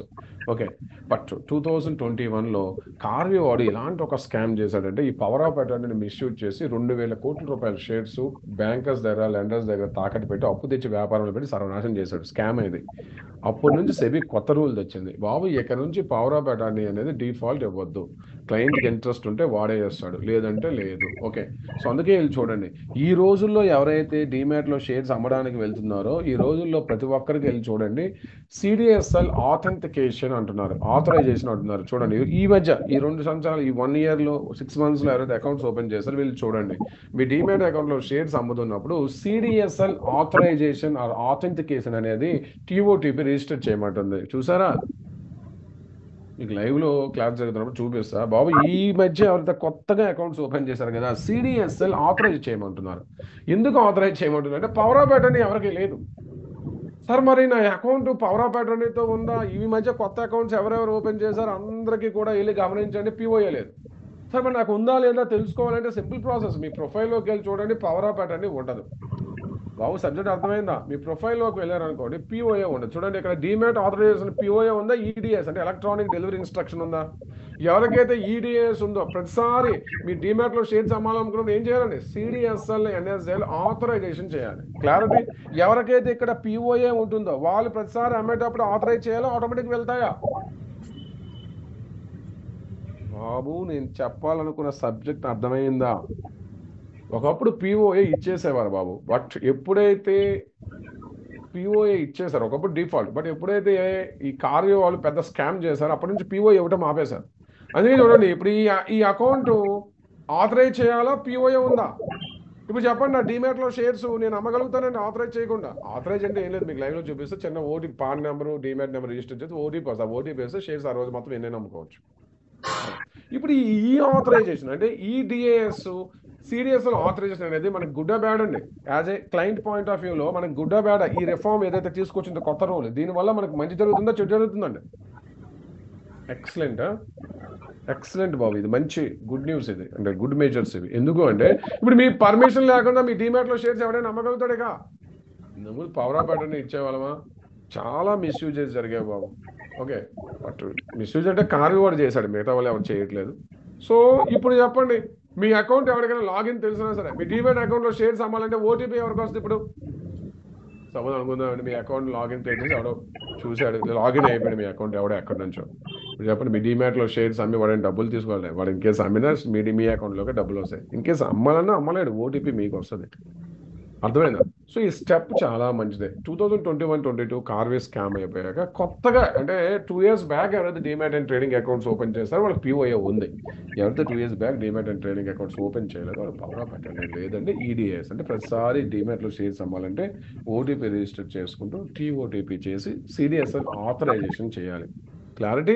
సో సపోజ్ మీకు అనిపించింది అనుకోండి, నాకు నమ్మకం ఉంది సార్ బ్రోకర్స్ అట్లా చీట్ చేయట్లేదు, టాప్ బ్రోకర్సే కదా, నాకు ఎందుకండి ఇది ప్రతిసారి డీమ్యాట్లో షేర్స్ అమ్ముతాం ఆథరైజేషన్ అంటే, అప్పుడు ఏం చేయాలండి? మీ బ్రోకర్తో వెళ్ళి కన్సల్ట్ అవ్వండి, వాడు పవర్ ఆఫ్ అటర్నీ ఫామ్ ఇస్తాడు. ఓకే, మీ బ్రోకర్తో వెళ్ళి కన్సల్ట్ అయితే వాడు power of attorney Zerodha POA power of attorney by Zerodha. Okay, ప్రతి బ్రోకర్ ఓన్గా పవర్ ఆఫ్ అటర్నీ. ఓకే, ఇక్కడ సైన్ చేసి ఇది కొరియర్ చేయండి.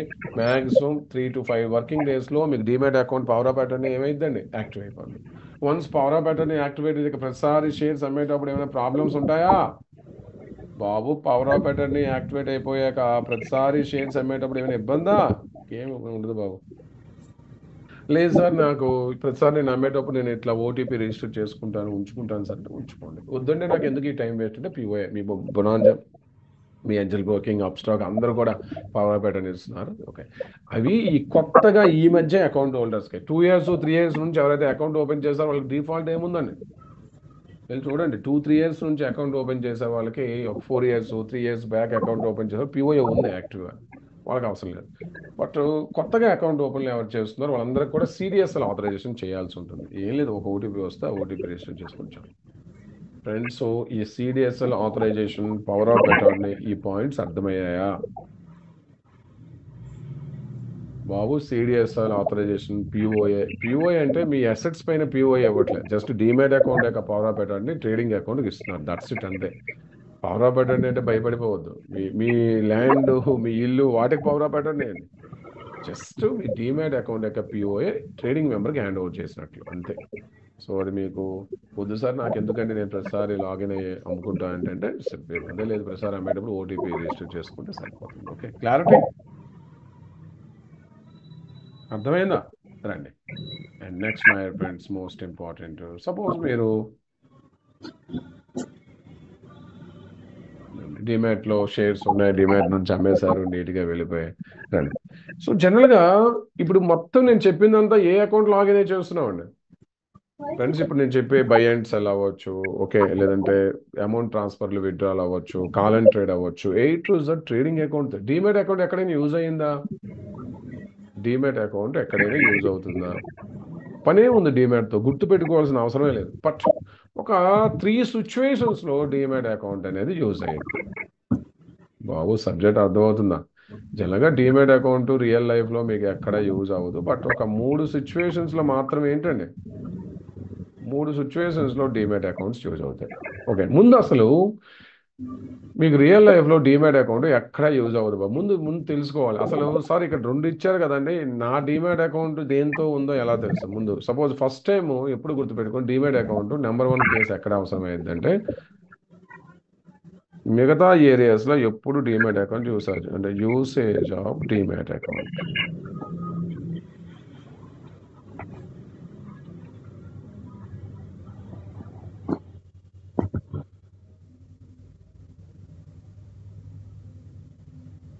Case number 1 my friend. So ఆన్లైన్లో త్రూ బ్యాంక్ ద్వారా ఐపీఓస్ పెట్టేటప్పుడు ఏంటంటే ఎప్పుడు యూజ్ అవుతుందండి? రియల్ లైఫ్లో ఎక్కడ యూజ్ అవ్వదు. ఆన్లైన్ బ్రోకర్ ద్వారా ఐపీఓ అప్లై చేస్తే అసలు యూజ్ అవ్వదు, డిఫాల్ట్ అది. Online IPO through bank accounts. Okay, మీరు సపోజ్ మీ ఎస్బీఐ అకౌంట్ నుంచి ఐపీఓస్ అప్లై చేయొచ్చు. ఓకే, మీరు ఎస్బీఐ అకౌంట్ నుంచి ఓకే ఐపీఓ అప్లై చేయడానికి వెళ్ళారు. వాడు ఫస్ట్ అడిగేది బాబు మీరు ఇండియాలో సిడిఎస్ఎల్ అండర్లో రిజిస్టర్ అయ్యారా, ఎన్ఎస్డి అండర్లో రిజిస్టర్ అయ్యారా, ముందు ఆ డీటెయిల్స్ ఇవ్వరా బాబు అంటాడు వాడు. ఓకే, సో ఇప్పుడు మీ డీమ్యాట్ అకౌంట్ వాడు ఇప్పుడు సపోజ్ ఉందాం, చాలా మంది బ్రోకర్స్ వాడు ఎక్కడ రిజిస్టర్ చేసి ఇచ్చాడో మీకు చెప్పరు. అది మనం టెక్నిక్గా అర్థం చేసుకోవాలి. కొంతమంది చెప్తారు, కొంతమంది చెప్పరు అసలు ఇది సిడిఎస్ఎల్ డీమ్యాట్ అయినా. చిన్న టెక్నిక్ గుర్తుపెట్టుకోండి, ఏ డీమ్యాట్ అకౌంట్ నెంబర్ అయితే న్యూమెరికల్స్తో ఉంటుంది అంటే 120తో స్టార్ట్ అయ్యి 16 digits మ్యాక్సిమం న్యూమెరికల్స్తో ఉంటుంది, అది ఇండియాలో బెనిఫిట్స్ ఐడి అది బిఓ ఐడి అంటాం, అంటే సిడిఎస్ఎల్ వాళ్ళది. ఏ డీమ్యాట్ అకౌంట్ నెంబర్ ముందు ఐఎన్ ఉంటుంది, ఐఎన్ ఆల్ఫాబెట్స్ న్యూమెరికల్స్ ఉంటాయి, ఐఎన్ + 6 digits రెండు కలిపితే 16 digits అవుతాయి. బట్ ఐఎన్తో స్టార్ట్ అయ్యే డీమ్యాట్ అకౌంట్స్ అన్ని కూడా ఇండియాలో ఎన్ఎస్డిఎల్ రిజిస్టర్డ్. ఓకే, మీరు first time IPOs okay subject అర్థమవుతుందా? మీరు ఫస్ట్ టైం ఎప్పుడైనా డీమ్యాట్ అకౌంట్స్ రిజిస్టర్ చేయడానికి వెళ్ళినప్పుడు కానీ లేదంటే ఐపీఎస్ ఆన్లైన్ ఐపీఎస్ కనుక మీరు అప్లై చేయడానికి వెళ్ళేటప్పుడు వాడు అడుగుతాడు బాబు. ఏంటండి? వాడు అడుగుతాడు బాబు, మీ ఇండియాలో మీరు ఏ అకౌంట్ ద్వారా రిజిస్టర్ అయ్యారు? ఇప్పుడు చెప్పండి, నా డీమ్యాట్ అకౌంట్ ఉంది కదా, ఇది ఎవరంటారో రిజిస్టర్, వాడు చెప్పలా. ఎక్కడైనా వీడు చెప్పాడండి సిడిఎస్ఎల్ డీమ్యాట్ రా బాబు నీదని. చిరోదా వాడు ఎక్కడైనా మెన్షన్ చేశాడా బాబు ఇది మీరు సిడిఎస్ఎల్ డీమ్యాట్ అని? మీరు టెక్నిక్గా అర్థం చేసుకోండి. ఇప్పుడు ఎవరు డీమ్యాట్ అండి ఇది? చెప్పా కదా, 120తో స్టార్ట్ అయ్యి మొత్తం న్యూమరికల్స్తో ఎవరికైతే డీమ్యాట్ అకౌంట్ ఉంటుందో దాన్ని బిఓఐడి అంటామండి, beneficiary ID. It's a CDSL demat. ఇది మీకు తెలియకుండా మీరు ఆన్లైన్లో ఐపీఓస్ అప్లై చేయొచ్చా ఫ్రెండ్స్? ఈ ఇన్ఫర్మేషన్ అసలు మీ డీమ్యాట్ అకౌంట్ ఎవరి అండర్లో ఉందో తెలియకుండా ఆన్లైన్లో ఐపీఎల్ అవుతుంది, ఇంపాసిబుల్ కదా. వాడికి చెప్పాలి అక్కడ సిడిఎస్ఎల్ అనేది, ఆ తర్వాత డీమ్యాట్ నెంబర్ ఇవ్వాల్సి ఉంటుంది. మీరు అది కూడా చెప్పలేదు అనుకోండి, ఆన్లైన్లో ఐపీఓ అప్లై చేయలేదు. అక్కడ అవసరమైంది బాబు ఫస్ట్ సిచ్యువేషన్ ఆన్లైన్లో ఐపీఓస్ అప్లై చేసేటప్పుడు. రెండోది, చాలా మందికి తెలియని విషయం ఏంటంటే, ఒక డీమ్యాట్ అకౌంట్ నుంచి ఎలాగైతే ఒక బ్యాంక్ అకౌంట్ నుంచి ఇంకో బ్యాంక్ అకౌంట్కి అమౌంట్ ట్రాన్స్ఫర్ చేయొచ్చు, డీమ్యాట్ టు డీమ్యాట్ ఏం చేయొచ్చు అండి?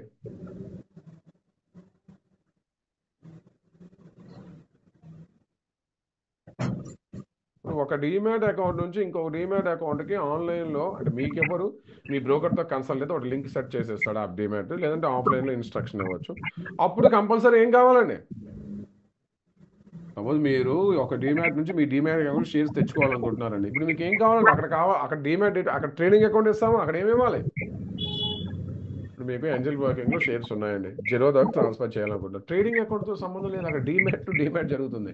సో అక్కడ డీమ్యాట్ అకౌంట్ డీటెయిల్స్ అనేది ఇవ్వాలి బాబు. సబ్జెక్ట్ అర్థమైందా?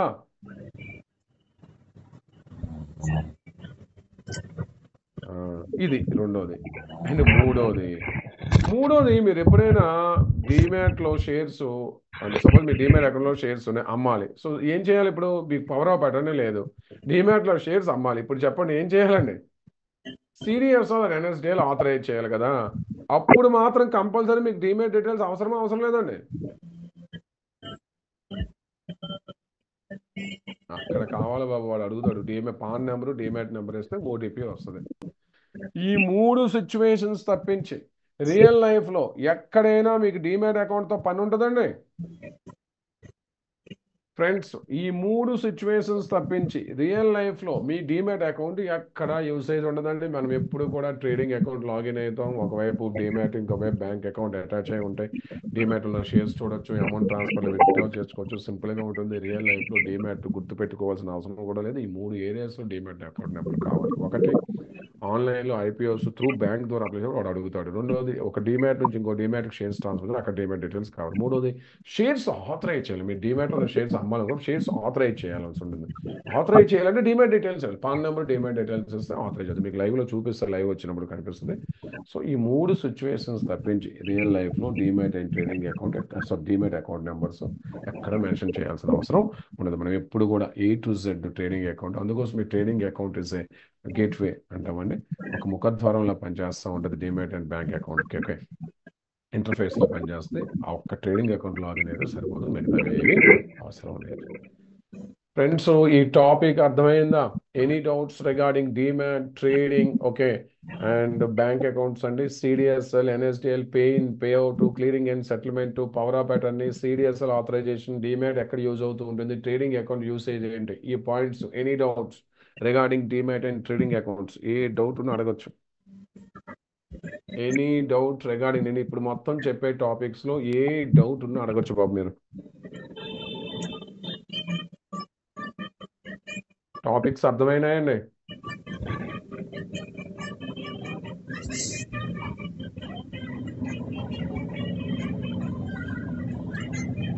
ఏదైనా డౌట్ ఉంటే అడగచ్చు బాబు. ఎనీ డౌట్స్, మీరు ఎక్కడైనా చదివినా, ఏదైనా వినున్నా, మీకు ఏదైనా కన్ఫ్యూజన్గా ఉన్నా, అసలు డీమ్యాట్ అండ్ ట్రేడింగ్ అకౌంట్స్ కోసం ఏదైనా ఉంటే అడగచ్చు. ఓకే, చెప్తా, అది చెప్తా. అలాంటి డౌట్లు వస్తాయి, మీరు ఈ సబ్జెక్ట్ పరంగా ఇది అడగండి, అది ఇప్పుడు ఆన్సర్ చేస్తాను. మీకు ఒక 10 డౌట్స్ ఇప్పుడు చెప్తాను నేను. ఏదైనా డౌట్స్ ఉన్నాయండి? చూడండి, జనరల్గా ఇప్పుడు ఎవరైతే జర్నీ స్టార్ట్ చేశారో వాళ్ళకి పెద్దగా డౌట్స్ ఉండవండి. బట్ ఇప్పుడు లేకపోయినా రేపు ఫ్యూచర్లో డౌట్స్ వస్తాయి రాదండి సబ్జెక్ట్ పైన.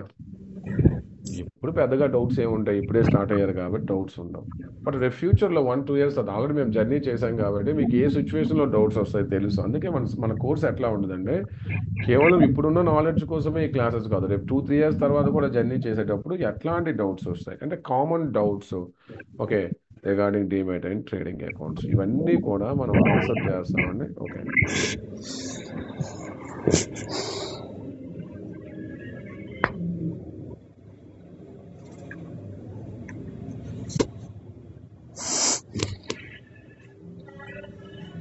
మీ డౌట్స్ ఉంటాయి ఏవైతే మేబీ ఇప్పుడు ఉండకపోవచ్చు, వస్తాయి. రండి ఇప్పుడు అడిగారు చూడండి, ఎవరో కరెక్ట్ డౌట్ అది. ఓకే రండి, మేబీ నేను అన్ని కొంచెం సింప్లిఫై చేసి చెప్తానని. జనరల్గా కామన్గా ఎలాంటి డౌట్స్ వస్తాయి, మేబీ ఇప్పుడు రాకపోతే ఫ్యూచర్లో జర్నీ చేసేటప్పుడు మేబీ ఇప్పుడు కూడా కొంతమంది ఉండొచ్చు, అడగరు.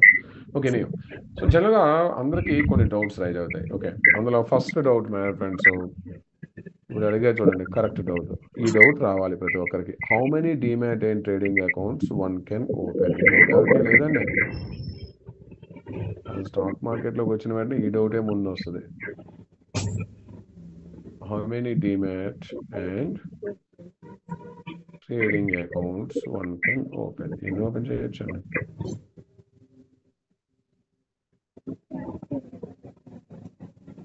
ఒకే బ్రోకర్ దగ్గర ఒకటే ఓపెన్ చేయాలి, బట్ సేమ్.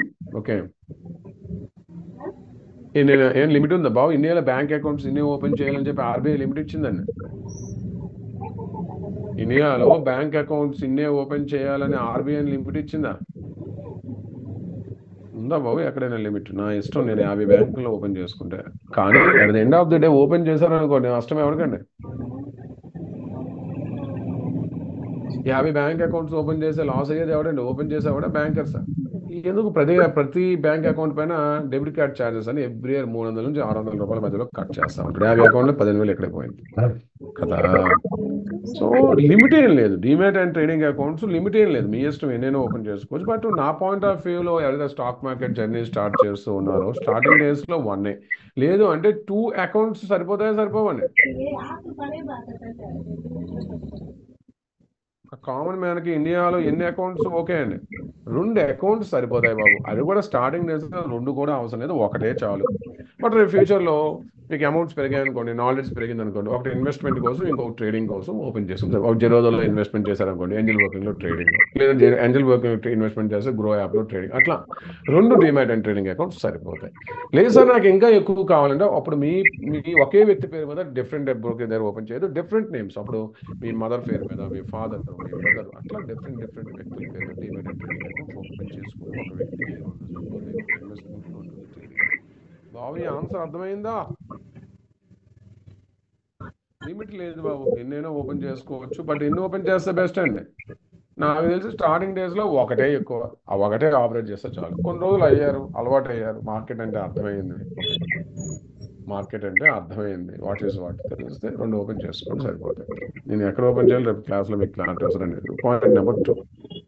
రెండో డౌట్ ఏంటంటే ప్రతి ఒక్కరికి స్టాక్ మార్కెట్లో స్టార్టింగ్ డేస్లో జర్నీ స్టార్ట్ చేసేటప్పుడు ఈ డౌట్ వస్తుందండి. ఓకే సార్, నేను బై అండ్ సెల్ చేస్తున్నా కదా, ఆపోజిట్లో ఎవరు ఉంటున్నారు? బాబు సబ్జెక్ట్ అర్థమవుతుందా? ఈ డౌట్ ఎవరికైనా లేదండి. సార్ నేను బై చేస్తున్నప్పుడు నాకు అగెన్స్ట్గా ఎవరు కొంటున్నారు, నేను కొంటున్నప్పుడు నాకు అగెన్స్ట్గా ఎవరు అమ్ముతున్నారు, ఈ డౌట్ ఎవరికీ లేదండి. అసలు ఈ డౌటే ఫస్ట్ వస్తుంది. స్టాక్ మార్కెట్లో జర్నీ స్టార్ట్ చేసే ప్రతి వ్యక్తికి కూడా ముందు ఈ డౌట్ వస్తుంది, నేను కొంటున్నప్పుడు ఎవరు అమ్ముతున్నారు, నేను అమ్ముతున్నప్పుడు ఎవరు కొంటున్నారు. ఇది యాక్చువల్లీ టైం వేస్ట్ డౌట్ ఇది. ఓకే, అందరికీ డౌట్ వస్తుంది, బట్ కరెక్ట్గా ఆన్సర్ చేస్తే అర్థమైంది.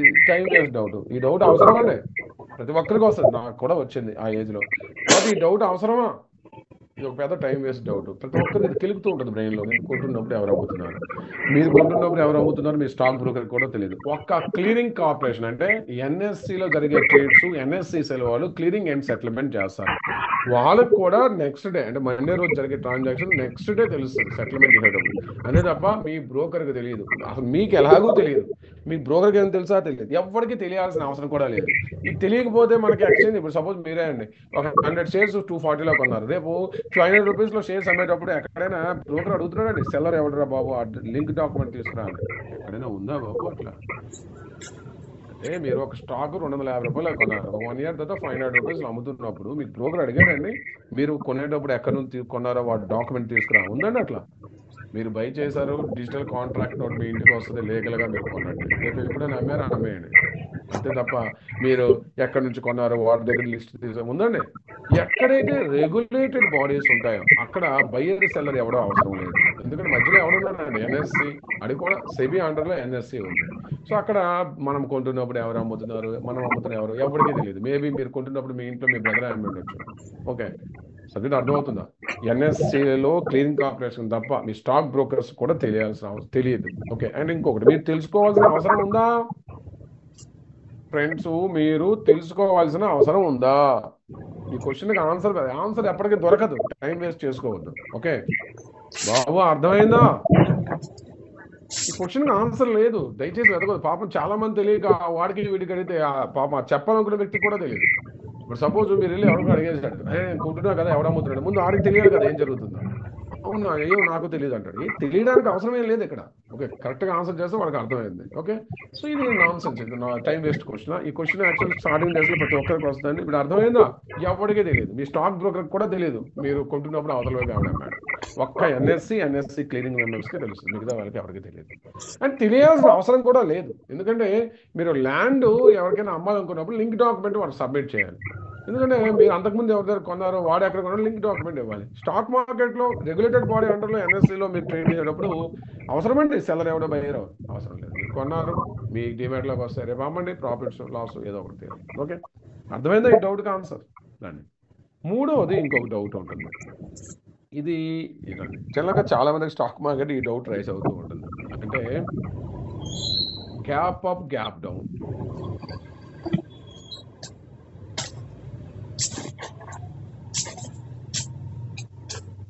సార్ ఫస్ట్ ట్రేడ్లో ఈ గ్యాప్ అప్ గ్యాప్ డౌన్ ఎలా అవుతుంది అంటే ₹500 ఈరోజు క్లోజ్ అయ్యే స్టాక్, ఎగ్జాంపుల్ నిన్న 500 క్లోజ్ అయింది, ఈరోజు ఉదయాన 520 ఓపెన్ అవుతుంటుంది ఒక్కోసారి, లేదంటే ₹480 ఓపెన్ అవుతుంది. అసలు ఏంటి సార్, ఎలా జరుగుతుంది, ఎవరు చేస్తా ఉన్నాడు, ఎందుకు జరుగుతుంది? ఈ డౌట్ ఎవరికైనా ఉందండి?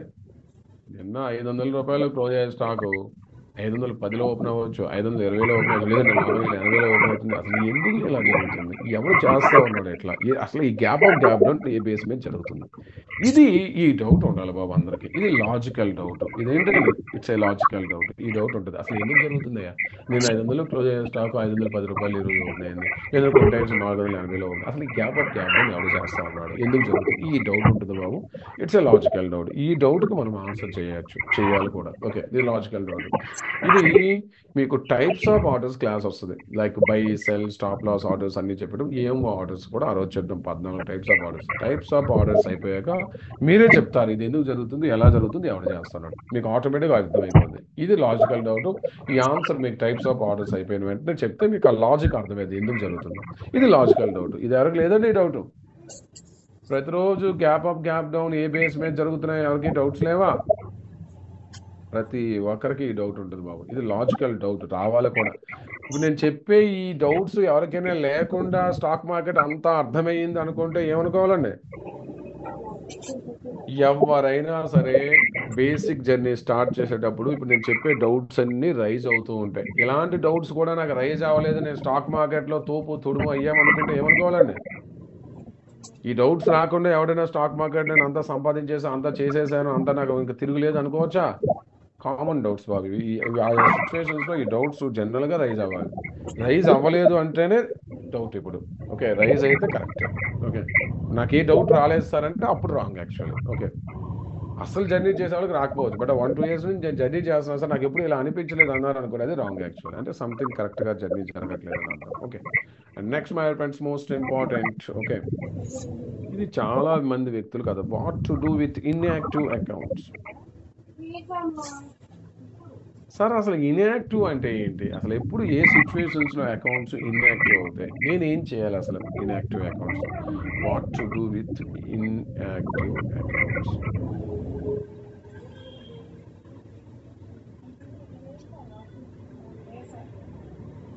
సెబీ గైడ్ లైన్స్ ఏం చెప్తున్నాయంటే బాబు మీరు demat and trading accounts open చేసి ఒక 6 months వరకు కనుక అస్సలు ట్రేడ్ చేయలేదనుకోండి, మీ డిమాట్లో షేర్స్ ఉన్నా సరే 6 months వరకు కనుక అస్సలు ట్రేడ్ చేయలేదనుకోండి, ఆ అకౌంట్ సెబీ డోర్మాట్లో పెడుతుంది, అంటే ఆల్మోస్ట్ క్లోజ్ అయినట్లే. మళ్ళీ అది యాక్టివ్ చేయాలి అంటే డాక్యుమెంట్ అంతా సబ్మిట్ చేయాలి. ఇది జనరల్గా రూల్. సో అకౌంట్స్ ఇండియాలో ఎన్ని మంత్స్ తర్వాత డోర్మాట్లోకి వెళ్తాయండి? మిస్యూజ్ అవుతాయని చెప్పి కొంతమంది బ్రోకర్స్ 3 నెలలకు బ్లాక్ చేస్తారు. But actually SEBI guide lines ఎన్ని మంత్స్ అండి? 6 months ఇస్తుంది సెబీ బ్యాంక్ అకౌంట్స్కి అయినా. వీటి బ్యాంక్ అకౌంట్స్ కూడా చూడండి, హెచ్డిఎఫ్సీలో మీరు అకౌంట్ ఓపెన్ చేశారనుకోండి, 10,000 రూపాయలు మెయింటైన్ చేయకపోతే పెనాల్టీలు పడుతుంటాయి, టెన్షన్ పడద్దు, 6 నెలల తర్వాత ఆటోమేటిక్ ఆగిపోతుంది. సో క్లోజ్ అనేది మార్కెట్స్లో 6 months తర్వాత, అంటే ఇన్యాక్టివ్ అనేది 6 months తర్వాత సెబీ ఆఫీషియల్గా చేస్తుంది కదా. సపోజ్ మీరు ఎక్కడో దగ్గర అకౌంట్ ఓపెన్ చేశారు, గ్రో యాప్లో అకౌంట్ ఓపెన్ చేశారు, ఇండియా ఇన్ఫోలైన్ పేరు విన్నారా బాబు? ఐఏఎఫ్ఎల్ ఇండియా ఇన్ఫోలైన్ దగ్గర అకౌంట్స్ ఓపెన్ చేశారు.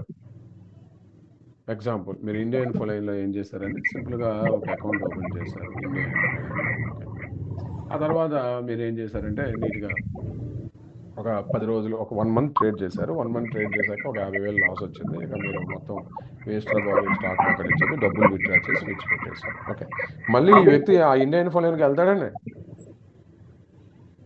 ఇండియా ఇన్ఫోలైన్లో అకౌంట్ ఓపెన్ చేశారండి, ఒక 1 month భయంకరంగా ట్రేడ్ చేశారు. ఓకే, 1 month తర్వాత ఏం చేశారంటే ఇక లాస్ వచ్చింది ఒక 50,000. ఓకే, లాస్ వచ్చాక మీరేం ఫీల్ అయ్యారు? ఇక టైం వేస్ట్ ఏంట్రా బాబు అని చెప్పి మొత్తం ఓకే అమౌంట్ అంతా విత్డ్రా చేసేసారు. ఇప్పుడు మళ్ళీ ఆ అకౌంట్ ట్రేడ్ చేయడానికి వెళ్తారండి ఫ్రెండ్స్? మళ్ళీ ఆ వ్యక్తి ఆ అకౌంట్లోకి వెళ్తాడా? ఇలా జనరల్గా వెళ్ళరు. ఓకే, అది అంతే. నెక్స్ట్ మళ్ళీ ఇంకొక దగ్గర ఓపెన్ చేసుకుని ఏదో చేస్తాడు ఇన్ కేసు ఎప్పుడో వస్తే. ఆల్రెడీ నష్టపోయాడు కాబట్టి 90% ఆ అకౌంట్ ఓపెన్ చేయడానికి వెళ్ళడు ఇక. ఓకే, సరే అకౌంట్ ఎలాగో ఆపరేట్ చేయరు కదా, ముందు అకౌంట్ ఉంచాలా క్లోజ్ చేసేయాలా? ఎలాగో మీకు అకౌంట్ ఆపరేట్ చేసే ఇంట్రెస్ట్ లేదు కదా, ముందు అకౌంట్ క్లోజ్ చేయాలా ఉంచాలండి ఇంకా?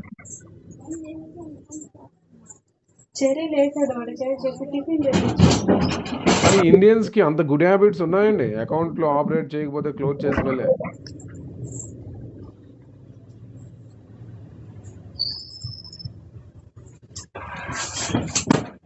మన ఇండియన్ తెలుసా, బ్యాంక్ అకౌంట్ ఓపెన్ చేస్తాడు, ఆపరేట్ చేయకపోతే అట్లా విడిచి పెడతాడు. ఇది అంత డేంజరస్ తెలుసా?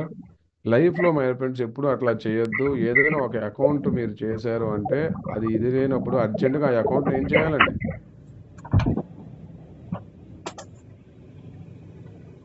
ఆ అకౌంట్ని ఏం చేయాలి ఫ్రెండ్స్?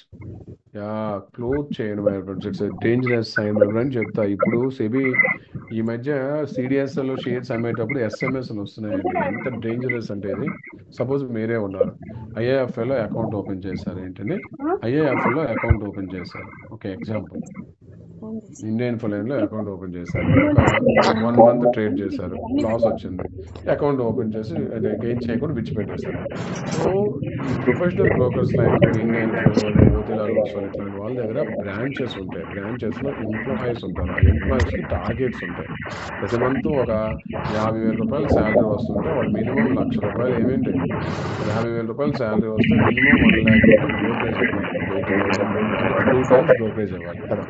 వాళ్ళ పని ఏంటంటే డిమాట్ ట్రేడింగ్ అకౌంట్ ఓపెన్ చేస్తారు, క్లయింట్స్కి అడ్వైజ్ చేస్తూ అది కొనండి సార్, ఇది కొనండి సార్, ఏదో ఒకటి చెప్తూ అది చేస్తూ ఇది చేస్తూ నీట్గా ఏం చేస్తారు అకౌంట్ ఓకే 3 నెలలు జీరో చేసి పంపిస్తారు. ఓకే, చిన్నగా జరుగుతుంది.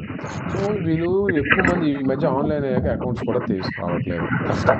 సో వీళ్ళు జనరల్గా ఏం చేస్తారు, మరి టార్గెట్స్ రీచ్ అవ్వాలంటే ఏం చేయాలండి? టార్గెట్స్ 1,00,000 రూపాయలు బ్రోకరేజ్ ఇవ్వకపోతే శాలరీ కష్టం, ఇన్సెంటివ్ బేస్డ్ బ్రోకరింగ్ అకౌంట్స్లో శాలరీస్. వీడేం చేస్తాడు ఇప్పుడు? మనకు అర్థమైంది ఏ క్లయింట్స్ రా బాబు బాగా లాస్ అయ్యి వెళ్ళిపోయారు, మళ్ళీ రాకపోవచ్చు. సపోజ్ మీ అకౌంట్ దొరికింది వాడు, ఇండియన్ ఇన్ఫోలైన్ వాడు చూశాడు మీ అకౌంట్లో ఒక 50,000 రూపాయలు డీడీ వేశాడు. వాడు సొంత డబ్బు మీ అకౌంట్లో ఏం చేశాడంటే 50,000 రూపీస్ డీడీ మీ అకౌంట్లో డిపాజిట్ చేశాడు. ఇది చేసే ముందు మీ అకౌంట్ ఏం చేశాడు వాడు? ఇప్పుడు ఏమనుకుంటున్నారు, ఎంప్లాయీ చెప్తున్నా అర్థం, మీ అకౌంట్లో మొబైల్ నెంబర్లు అండ్ ఈమెయిల్ ఐడీలు మార్చేశాడు. ఓకే, అందుకే ఇప్పుడు మొబైల్ నెంబర్లు ఈమెయిల్ ఐడీలు మార్చాలన్నా సరే సెబీ గైడ్ లైన్స్ ప్రకారం ఓటీపీతో ఇస్తున్నారు. ఓకే, ఇంతకుముందు 2021 బిఫోర్ ఇది లేదు. సో వాడు ఏం చేశాడు, ముందు మొబైల్ నెంబర్స్ ఈమెయిల్ మార్చేశాడు, మీ అకౌంట్లో డీడీ వేశాడు. ఇక ఏమీ తెలియదు బాబు మీ ట్రేడింగ్ అకౌంట్లో. ఇప్పుడు చెప్పండి, మీ ట్రేడింగ్ అకౌంట్లో ఏం చేసినా సరే మీకేం తెలుస్తుందా? మీ ట్రేడింగ్ అకౌంట్లో ఏమి చేస్తున్నా సరే మీకేమైనా తెలుస్తుందండి? అసలు ఏం జరుగుతుందో కూడా మీకు తెలియదు. ఓకే, మీ ట్రేడింగ్ అకౌంట్లో ఏం జరుగుతుందో కూడా మీకు తెలిసే అవకాశం లేదు. జస్ట్ నేను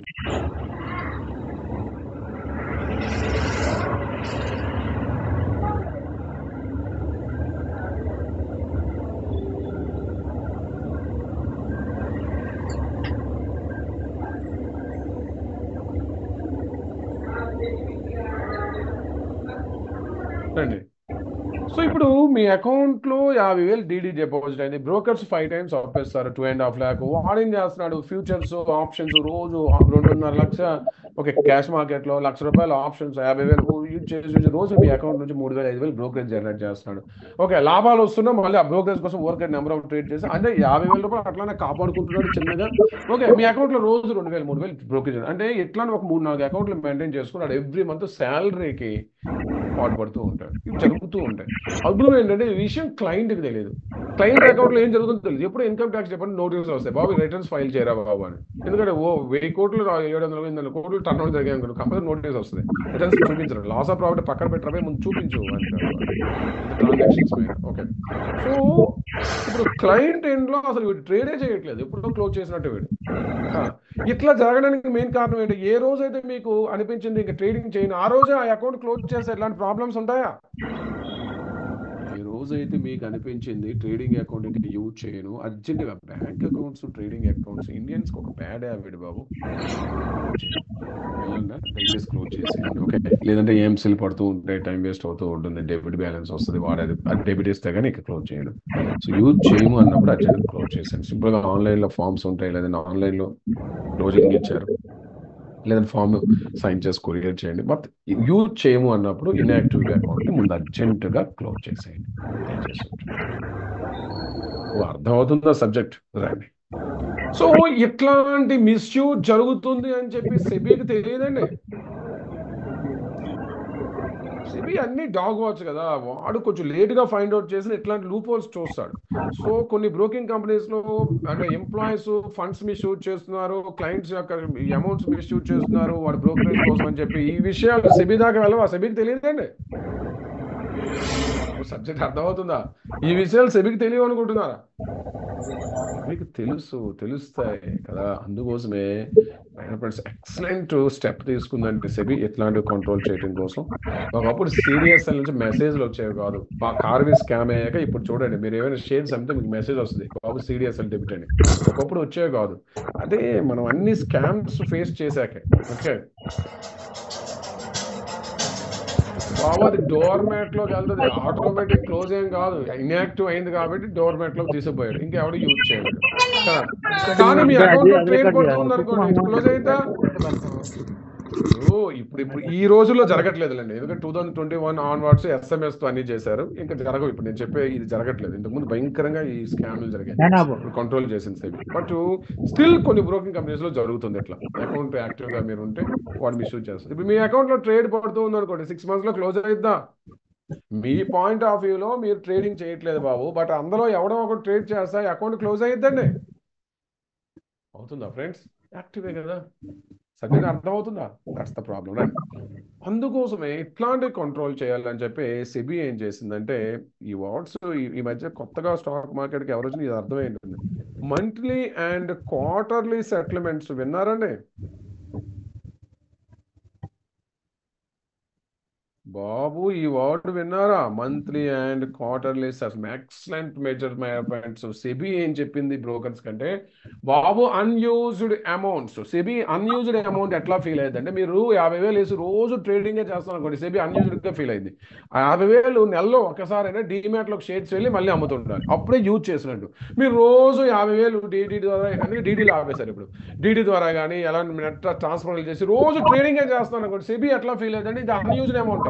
సో సెబీ ఏం చెప్తుంది బాబు, every week every first week, okay every month first week last suppose అనుకుందాం, మీరు ఆగస్ట్ మంత్ లో కనుక అన్యూజ్డ్ అమౌంట్ ఏదైనా ఉంటే September 5th అంటే September first week first Friday సాటర్డేలో మీ డీమ్యాట్ మీ ట్రేడింగ్ అకౌంట్లో ఉన్న అమౌంట్ ఆటోమేటిక్గా మీ బ్యాంక్ అకౌంట్కి వెళ్ళిపోద్ది. దీన్ని క్వార్టర్లీ అండ్ మంత్లీ సెటిల్మెంట్స్ అంటాం. బాబు సబ్జెక్ట్ అర్థమైందా? అంటే మీరు రిక్వెస్ట్ పెట్టకపోయినా, విత్డ్రావల్ రిక్వెస్ట్ మీరు పెట్టకపోయినప్పుడు కూడా మీ ట్రేడింగ్ అకౌంట్లో అన్యూజ్డ్ అమౌంట్ ఉంటే ఆటోమేటిక్గా every month first week Friday సాటర్డేలో అమౌంట్ క్రెడిట్ వస్తుంది బ్యాంక్ అకౌంట్కి. ఇప్పుడు చెప్పండి, మీ అకౌంట్ ఎవడో ఆపరేట్ చేస్తూ ఉంటాడు, ఒక 50,000 రూపాయలు మీ అకౌంట్లో ఉంది, మీకు ఇట్లా ఏదో ఒక రోజు మీ 50,000 రూపాయలు బ్యాంక్ అకౌంట్కి వచ్చింది అనుకోండి. ఇప్పుడు చెప్పండి, క్వశ్చన్ చేస్తారా 50,000 వచ్చాయని తీసుకుంటారా? మీకు డౌట్ వస్తుంది కదా, అసలు జీరో, అసలు నా ట్రేడింగ్ అకౌంట్లో రూపాయి లేదు ఇండియా ఇన్ఫోలైన్లో, 50,000 ఏ బేస్ మీద వచ్చింది? వెంటనే ఎంక్వైరీ, మీరు వెళ్ళి లాగిన్ అవ్వడానికి ప్రయత్నిస్తారు, లాగిన్ అవ్వదు, వెంటనే కన్సల్ట్ అవుతారు. స్కామ్ బయటపడుతుందా పడదండి? ఈ ట్రేడింగ్ అకౌంట్ ఎవడైనా మిస్యూజ్ చేస్తే ఇప్పుడు చెప్పండి, స్కామ్ బయటపడుతుందా పడదా? Excellent managements, monthly and quarterly settlements ఏంటండి? Monthly and quarterly settlements SEBI launch చేసిందండి. Excellent measures my friends. Okay, అర్థమైందా బాబు? మంది ఇప్పుడు చెప్పండి, చాలా మంది సార్ నేను అసలు అడగలేదు సార్ వాడికి డబ్బులు నా అకౌంట్లోకి వచ్చేసారు. చాలా మంది అంటే ఫస్ట్ వీక్ 4వ తేదీ 5వ తేదీకి లాగిన్ అవుతారు ఫ్రైడేస్లో. అకౌంట్లో అమౌంట్ లేదు సార్ అంటారు. అకౌంట్లో అమౌంట్ లేదంటే ఎక్కడికి వెళ్ళింది అది? చాలా మంది ఫేస్ చేస్తూ ఉంటారు. వీడు ఎప్పుడు రిక్వెస్ట్ పెట్టుంటాడు అమౌంట్ కావాలని, ఏదో first week every month first week Friday Saturday Friday Thursday Friday రోజు చూస్తాడు అకౌంట్లో అమౌంట్ 10,000 నేను ఉండదు, ఈ రోజు చూస్తే లేదు, వెంటనే డౌట్ పడతాడు, అమౌంట్ ఎక్కడికి వెళ్ళిందండి? మీ ట్రేడింగ్ అకౌంట్ అమౌంట్ ఆటోమేటిక్ ఎక్కడ ట్రాన్స్ఫర్ చేశాడు బ్రోకర్? సెబీ గైడ్లైన్స్ ప్రకారం మీ బ్యాంక్ అకౌంట్ ఉంది, ఎక్కడికి పోమని వెళ్ళి చూడండి, మీ బ్యాంక్ అకౌంట్లో ఉంటుంది, వెంటనే ట్రాన్స్ఫర్ చేసుకోండి. ఈ స్టెప్ అనేది మనకి గుడ్డ బేడా ఫ్రెండ్స్? ఈ స్టెప్ అనేది మనకి గుడ్డ బేడా చెప్పండి? ఎక్సలెంట్ కదా, మంచిది కదా మై ఫ్రెండ్స్. ఓకే, ఈ స్టెప్ ఏంటండి మనకు మంచిది, అర్థమైందా? So quarterly and monthly settlements అనేవి అద్భుతం my friends. SEBI guide lines ఇవి మంచిది, వర్కౌట్ అయ్యిద్దండి. చెప్పండి బాబు, డౌట్ అడగచ్చు ఏదైనా. సో సెబీ అన్యూజ్డ్ అమౌంట్స్ ఆటోమేటిక్గా సెటిల్ చేయమంటుంది, మీ బ్యాంక్ అకౌంట్కి వస్తాయని వెంటనే మళ్ళీ ట్రాన్స్ఫర్ చేసుకోండి, ఇబ్బంది ఏం లేదు. క్లారిటీ? ధన్యవాదాలు. అంటే ఒక చిన్న పాయింట్ మై ఫ్రెండ్స్, ఆస్పా. ఆస్బా అంటే ఫుల్ నేమ్ ఏంటండి?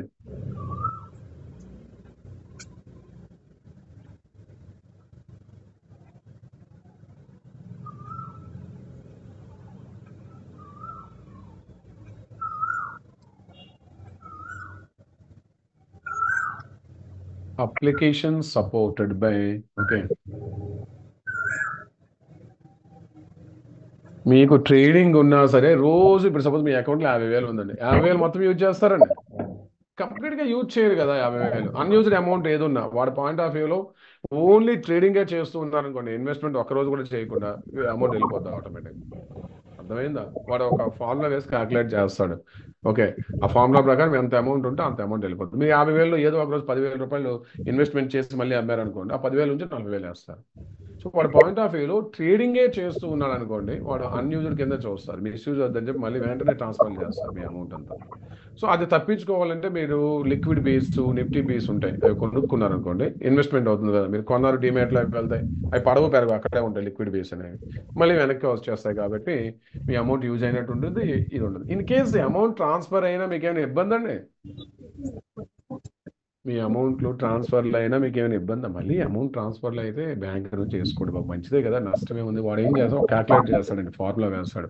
అన్యూజ్డ్ అమౌంట్ ఈ మంత్ మొత్తం 50,000 ఎంత, 50,000 వాడికి ఎప్పుడు అనిపించింది అనుకోండి, మనోడు ఒక రోజు డిపాజిట్ అంటే డిమాట్లో షేర్స్ పెట్టి అమ్మాడు, 20,000 జరిగింది, 30,000 ట్రాన్స్ఫర్ చేస్తాడు. లేదు అనిపించింది అనుకోండి, అసలు వీడు ఎప్పుడు ఇన్వెస్ట్మెంటే చేయలేదు, మొత్తం వెళ్ళిపోతుంది. సో అది తప్పించుకోవాలంటే ఎవ్రీ మంత్ 2వ తేదీకి ఇట్లా ఏం చేయాలంటే లిక్విడ్ బేస్ ఉంటాయి. ఓకే, అవసరమండి లిక్విడ్ బేస్ కొన్ని బ్రోకరేజ్లు ఇవ్వటం. బాబు అమౌంట్ వస్తే మంచిదా, లిక్విడ్ బేస్ ఏముంది, అమౌంట్ వచ్చేసింది అనుకోండి, అదే రోజు విత్ ఇన్ సెకండ్లో ట్రాన్స్ఫర్ చేసుకోవచ్చు కదా. ఇవి కొంటే మళ్ళీ బ్రోకరేజ్ ఛార్జెస్ ఇవన్నీ ఏంటండి, టైం వేస్ట్ కదా. ఈ లిక్విడ్ బేస్ కొన్నారనుకో, ఇవి పెద్దగా పెరగవు తగ్గవు. సో అమౌంట్ డిమాట్లోకి వెళ్ళి వస్తుంది కాబట్టి మీకు కొంత సేవ్ అవుతుంది. అవసరమంటే లిక్విడ్ బేస్ కొనాలా, విడిచిపెట్టేయాలా? ఏవి కొనద్దు బాబు, తప్పించుకోవాల్సిన అవసరం ఏముంది? అయితే అయింది, డిమాట్ నుంచి ట్రేడింగ్ అకౌంట్ నుంచి బ్యాంక్ వెళ్ళిద్ది, బ్యాంక్ నుంచి మళ్ళీ ట్రాన్స్ఫర్ చేసుకోండి, విత్ ఇన్ సెకండ్లో అయిపోద్ది కదా, టైం వేస్ట్ ఎందుకు? ఓకే, సో ఈ లిక్విడ్ బేస్ కొన్నారనుకోండి, అది తప్పిపోతుంది. ఎందుకంటే లిక్విడ్ బేస్ సపోజ్ ఇప్పుడు ఈరోజు చూడండి 2వ తేదీ కదా, మీ దగ్గర 50,000 ఉంది, లిక్విడ్ బేస్ కొనేసారనుకోండి, రేపు మార్నింగ్ అమ్మేశారనుకోండి, ఇంకేం ప్రాబ్లం లేదు, డిమాట్లోకి వెళ్ళి వచ్చి యూజ్ అయినట్టే. ఇన్ కేసు యూజ్ చేయని అమౌంట్ బ్యాంక్కి వెళ్ళినా ఇబ్బంది పడద్దు. BEES అంటాం, లిక్విడ్ బీస్ అంటాం, BEES, గోల్డ్మెన్ సాక్స్ వాళ్ళు కానీ. సో ఆస్బా అంటే అర్థం ఏంటి? Application supported by blocked amount. అంటే సెబీ అని చెప్తుంది. ఇంతకుముందు ఐపీఓస్, ఇది ఎక్కడ యూజ్ అవుతుందండి? IPO, right issues and FPOs use అయ్యింది. మీకు చెప్తా. ఐపీఓస్ అంటే ఇనిషియల్ పబ్లిక్ ఆఫర్. ఓకే, ఏదైనా ఒక ఫస్ట్ టైం ఏదైనా కంపెనీ ఇండియాలో పబ్లిక్లోకి వెళ్ళి ఫండ్ రైజ్ చేసి షేర్స్ ఇవ్వాలనుకుంటే ఐపీఓస్ ద్వారా వస్తారు. ఓకే, సపోజ్ మీరు ఐపీఓలో ఒకప్పుడు ఎలా ఉండేది? మనం ఐపీఓ అప్లై చేసేవాళ్ళం, చెక్స్ అటాచ్ చేసేవాళ్ళం, ఫామ్ ఫిల్ చేసి చెక్స్ అటాచ్ చేసేవాళ్ళం. వాడు ఏం చేసేవాడు? మన చెక్ డిపాజిట్ చేసి మన బ్యాంక్ అకౌంట్ నుంచి వాడి అకౌంట్ ట్రాన్స్ఫర్ చేసుకునేవాడు. అలాట్మెంట్ జరగడానికి ఒక 15 days పట్టేది. ఓకే, సపోజ్ మీరు 90,000 రూపీస్ ఐపీఓ అప్లై చేశారు, మీ అకౌంట్ నుంచి వాడి అకౌంట్ డిపాజిట్ జరిగిపోయింది, వాడు చెక్ వేసుకున్నాడు. ఓకే, ఆ తర్వాత 15 days తర్వాత ఏం తెలియదు అంటే మీకు అలాట్మెంట్ ఏం జరగలేదని. ఓకే, మీకు అలాట్మెంట్ జరగకపోతే 90,000 ఎక్కడికి రావాలంటే తిరిగి మళ్ళీ? అంతే కదా, మీకు షేర్స్ అలాట్మెంట్ జరిగితే షేర్స్ వస్తే అమౌంట్ వాడు ఉంచుకోవచ్చు. మీకు ఒక్క రూపాయి కూడా అలాట్మెంట్ జరగలేదు. అప్పుడు మీ 90,000 మళ్ళీ మీ బ్యాంక్ అకౌంట్, మళ్ళీ వాడి బ్యాంక్ అకౌంట్ నుంచి మీ బ్యాంక్ అకౌంట్ రావడానికి ఇంకొక 5 days పట్టింది, ఒక 20 days. ఇప్పుడు ఈ 20 daysకి వాడు ఏమైనా రేట్ ఆఫ్ ఇంట్రెస్ట్ పే చేస్తాడా ఐపీఓ కంపెనీ వాడు? చెప్పండి, చేయడుగా. అందుకే సెబీ ఏం చేసిందంటే, బాబు ఈ టైం వేస్ట్ ప్రాసెస్ ఎందుకు రా బాబు, తీసేయండి. ఇక ఎవడైనా చెక్ ఇస్తారా, ఆన్లైన్లో చేస్తారా, బ్రోకర్ ద్వారా చేస్తారా, బ్యాంక్ ద్వారా చేస్తారా? ఐపీఓస్ ఈ రోజుల్లో ఎవరైనా ఏ రూట్లో పెట్టాలి? ఆస్పా అంటే మీ బ్యాంక్ అకౌంట్లోనే 90,000 రూపీస్ బ్లాక్ అవుతాయి, ఐపీఓ అకౌంట్కి పంపించడం. సపోజ్ ఇప్పుడు అంతా 8 days, 8 daysలో మీకు ఒక 15,000 అలాట్మెంట్ జరిగింది అనుకోండి. అప్పుడు ఏమైందండి? 8 daysలో మీకు ఒక 15,000 అలాట్మెంట్ జరిగింది అనుకోండి. అప్పుడు ఏం చేస్తాడు? మీ బ్యాంకర్ 15,000 వాడికి ట్రాన్స్ఫర్ చేసి 85,000 మీకు యూజ్ చేసే అవకాశం కల్పిస్తాడు 2 daysలో. ఓకే, అంటే ఇప్పుడు ఈ 10 daysలో 90,000 మీ బ్యాంక్ అకౌంట్లో బ్లాక్ అయింది కదా, దీనికి రేట్ ఆఫ్ ఇంట్రెస్ట్ వస్తుందా రాదండి? 10 days రేట్ ఆఫ్ ఇంట్రెస్ట్ వస్తుంది కదా. ఇప్పుడు చెప్పండి, ఇది బెస్టా? ఇంతకు ముందులా చెక్స్ ద్వారా వాడి అకౌంట్లోకి ట్రాన్స్ఫర్ చేయడం బెస్టా? ఏది బెస్ట్ అండి? ఆస్బా మోడ్లో అప్లికేషన్ పెట్టడం బెస్టా? ఓపెన్గా మన అకౌంట్ వాడి అకౌంట్లోకి వెళ్ళడం బెస్టా? ASBA. ASBA means application supported by blocked amount. మీ అమౌంట్ ఎక్కడికి వెళ్ళదండి, మీ బ్యాంక్ అకౌంట్లోనే బ్లాక్ చేస్తారు. అలాట్మెంట్ ఎంత జరిగితే అంతే వాడికి ట్రాన్స్ఫర్ చేసి మిగతా రిలీజ్ చేస్తారు. This is called ASBA. Clarity రండి. సో ఫ్రెండ్స్, ఈ మంత్లీ అండ్ క్వార్టర్లీ సెటిల్మెంట్స్ అనేవి చాలా చాలా ఇంపార్టెంట్. నెక్స్ట్ ఇంకోటి మై ఫ్రెండ్స్, మోస్ట్ ఇంపార్టెంట్ 6వ డౌట్ ఏంటంటే,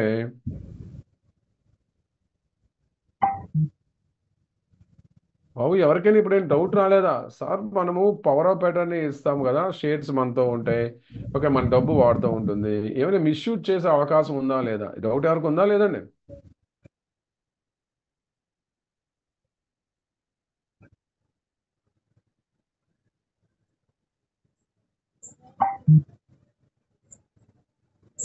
సార్ మన స్టాక్స్ అన్నీ వాడుతూనే ఉంటాయి, మన డబ్బు అంతా వాడుతూనే ఉంటుంది కదా, మరి మిస్యూజ్ చేసే అవకాశం ఉందా లేదా? ఏమనుకుంటున్నారు మేడం ఫ్రెండ్స్, చెప్పండి. సోకాల్ స్టాక్ బ్రోకర్స్ మీ ఫండ్స్ అమౌంట్ మిస్యూజ్ చేస్తారా చేయరా? మీరేమనుకుంటున్నారండి? ఇక్కడ అద్భుతం ఏంటంటే, మిస్యూజ్ అవుతున్నట్టు క్లయింట్కి తెలియదు అంతే. మిస్యూజ్ అయితే ఇండియాలో మస్తు జరగదు. జిరోదా అప్స్టాక్ డిస్కౌంట్ బ్రోకర్స్ కాకుండా ఇండియాలో నెంబర్ 1 బ్రోకర్స్ అంటే ఎవరు వస్తారండి? జిరోదా అప్స్టాక్ లాంటి బ్రోకర్స్ కాకుండా ఇండియాలో నెంబర్ 1 బ్రోకర్స్ అంటే ఎవరు వచ్చేవాళ్ళండి ఒకప్పుడు? ఇప్పుడు కదా వీళ్ళంతా వచ్చారు, ఒకప్పుడు ఎవరండి? ఎవరు ఫ్రెండ్స్?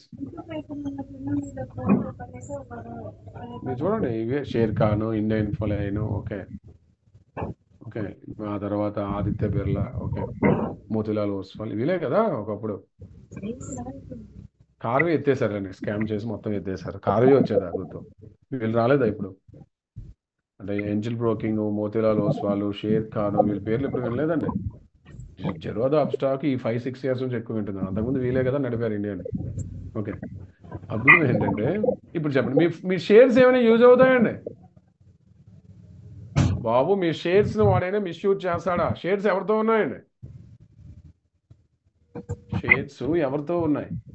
బాబు షేర్స్ అనేవి సిడిఎస్ఎల్లో ఉంటాయి. మీ బ్రోకర్ అస్సలు మిస్యూజ్ చేయలేడు, పక్కన పెట్టండి. ఇప్పుడు ఈ రోజుల్లో కూడా చేయలేడు, ఎందుకంటే మీరు పవర్ ఆఫ్ అటర్నీ ఇచ్చినా సరే ఎస్ఎంఎస్ వస్తుంది, షేర్స్ డెబిట్ అవుతాయి. సో స్టాక్స్కైనా ఇబ్బంది అండి? అస్సలు ఇబ్బంది లేదు. స్టాక్స్కి అస్సలు ఇబ్బంది లేదు, ప్రాబ్లం లేదు, పక్కన పెట్టండి. ఇబ్బంది అంతా డబ్బులు చెప్పండి. మీ జెరోదా అకౌంట్, మీ ఏంజల్ బ్రోకింగ్లో మీకు అకౌంట్ ఉంది, 50,000 క్రెడిట్ బ్యాలెన్స్ మీ అకౌంట్లో చూపిస్తుంది. బట్ రియల్ మనీ ఎవరితో ఉంది? మీ ట్రేడింగ్ అకౌంట్ లెడ్జర్లో ఉందా? ఏంజల్ బ్రోకింగ్ బ్యాంక్లో ఉందా? మీకు ఏంజల్ బ్రోకింగ్ అకౌంట్ ఉందండి, 50,000 క్రెడిట్ బ్యాలెన్స్ ఉంది. ఓకే, మీ ట్రేడింగ్ అకౌంట్లో ఉందా? ఏంజల్ బ్రోకింగ్ బ్యాంక్లో ఉందా? మీ trading account just entry pass చేశాడు బాబు. రియల్ మనీ అంతా ఏంజల్ బ్రోకింగ్ బ్యాంక్లో కదా. మీలా నాలానే కొన్ని లక్షల మంది సపోజ్ ఏంజల్ బ్రోకింగ్లో ఒకే బ్యాంక్ అకౌంట్లో ఏంజల్ బ్రోకింగ్ అందరు క్లయింట్స్ కలిపి ఒక ఒక 1,000 కోట్ల రూపాయలు ఉన్నాయి. రోజు ట్రేడింగ్లో అందరూ 1,000 కోట్లు యూజ్ చేస్తారండి. చెప్పండి బాబు, అందరూ రోజు 1,000 కోట్లు ట్రేడింగ్లో యూజ్ చేస్తారా?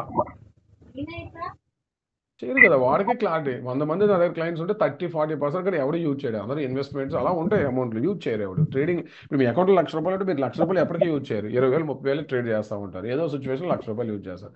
అంటే ఒక 300 కోట్ల రూపాయలు డైలీ యూజ్ అవుతుంది. మరి 700 కోట్ల రూపాయలు ఖాళీగా ఉంది కదా, దీనిపైన రేట్ ఆఫ్ ఇంట్రెస్ట్ వీడికి వస్తుందా రాదా? మన డబ్బే, బట్ వాడి అకౌంట్ ఉండటం వల్ల రేట్ ఆఫ్ ఇంట్రెస్ట్ ఎవరికి వస్తుంది? మీకా వాడిగా? మీలానే అలా కొన్ని లక్షల మంది అకౌంట్స్ ఓపెన్ చేశారు కదా. ఆ రేట్ ఆఫ్ ఇంట్రెస్ట్ వాడు కోటక్ మహీంద్రా బ్యాంక్లో ఏంజల్ బ్రోకింగ్ అకౌంట్ ఉంది. ఆ rate of interest Kotak Mahindra bank ఎవరికి వేస్తాడు? వాడికి వేస్తాడు. ఆ డబ్బు మనకేమైనా వస్తుందా? రాదు. స్టాక్ బ్రోకర్కి వెళ్తుంది. సరే రండి, ఖాళీగా 700 కోట్లు ఉంది కదా, దీన్ని ఎక్కడో ఒక దగ్గర యూజ్ చేస్తాడా చేయడండి? మీకు డౌట్ వస్తుంది, సార్ యూజ్ చేస్తే ప్రాబ్లం ఏంటి? యూజ్ చేయకూడదు. యాక్సిస్ బ్యాంకు బ్యాంకర్ కాబట్టి వాడు అఫీషియల్ ఆర్బీఐ అండర్లో బ్యాంకింగ్ లైసెన్స్ ఉంది కాబట్టి వాడు యూజ్ చేయొచ్చు మన surplus amount. But stock brokers మన సర్ప్లస్ అమౌంట్ యూజ్ చేయొచ్చా? స్టాక్ బ్రోకర్కి ఆ లైసెన్స్ లేదు కదా. వీడు ఈ డబ్బు తీసుకెళ్ళి ఎవరికైనా ఇంట్రెస్ట్కి ఇవ్వడం చేయకూడదు. ఇది బ్యాంకర్ కాదు, స్టాక్ బ్రోకర్ వీడు కదా. సో మరి 700 కోట్లు ఖాళీగా ఉంది అంటే ఎవడైనా గమ్మున ఉంటాడండి? సింపుల్గా చెప్పండి బాబు, 700 కోట్లు ఖాళీగా ఉంది అంటే ఎవడైనా ఇండియాలో గమ్మున ఉంటాడా? యూజ్ చేస్తారుగా. మరి యూజ్ చేస్తే సెబీకి దొరుకుతారు మెల్లగా. సెబీ చూడండి, capital market regulator SEBI has impose penalty of 22.5 million and 25 lakh on Motilal Oswal. దేనికోసం అండి? దేనికోసం వేసాడండి పెనాల్టీ? ఇక ఈ ఏంజల్ బ్రోకింగ్ పైన అయితే సిగ్గే లేదు. ఈ ఏంజల్ బ్రోకింగ్ వాడికైతే అస్సలు సిగ్గు ఉండదు. ఓకే, కార్యవాడు ఎలాగో కట్టాడండి ఆడ. ఓకే, కార్యవాడు పెద్ద స్కామ్ చేశాడు కదా, బట్ ఏంజల్ బ్రోకింగ్ వాడికి అయితే అస్సలు సిగ్గు ఉండదు. ఓకే, వీడు పెనాల్టీలు కడుతూనే ఉంటాడు, క్లయింట్స్ ఫండ్స్ మిస్యూజ్ చేస్తూనే ఉంటాడు. ఈ ఇండియా ఇన్ఫోలైనర్కి అయితే అసలే ఉండదు సిగ్గు. వీళ్ళంతా కూడా క్లయింట్స్ ఫండ్స్ ఫ్రాడ్ చేశారని చెప్పి ప్రతిసారి 11 లక్షలు, 20 లక్షలు, 50 లక్షలు, ₹1,00,00,000, 2 కోట్లు, 3 కోట్లు. ఓకే, సిగ్గు లేకుండా కడుతూనే ఉంటారు.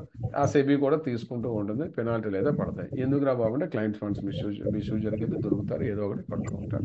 కానీ వాళ్ళ క్లయింట్స్కి ఆ విషయం తెలుస్తుందండి.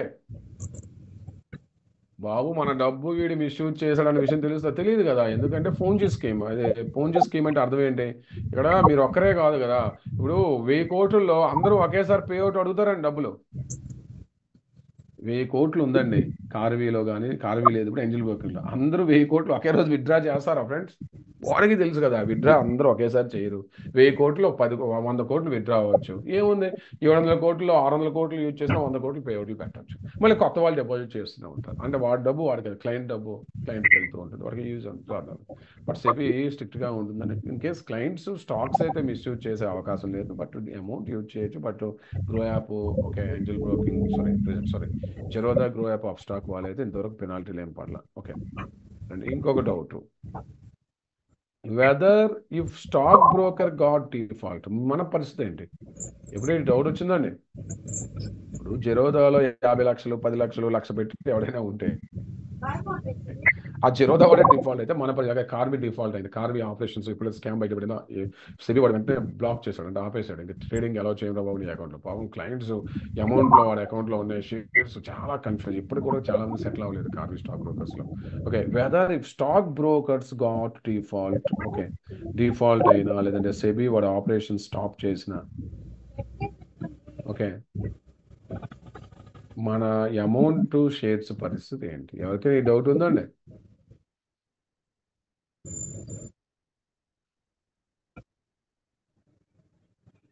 చెప్పండి బాబు.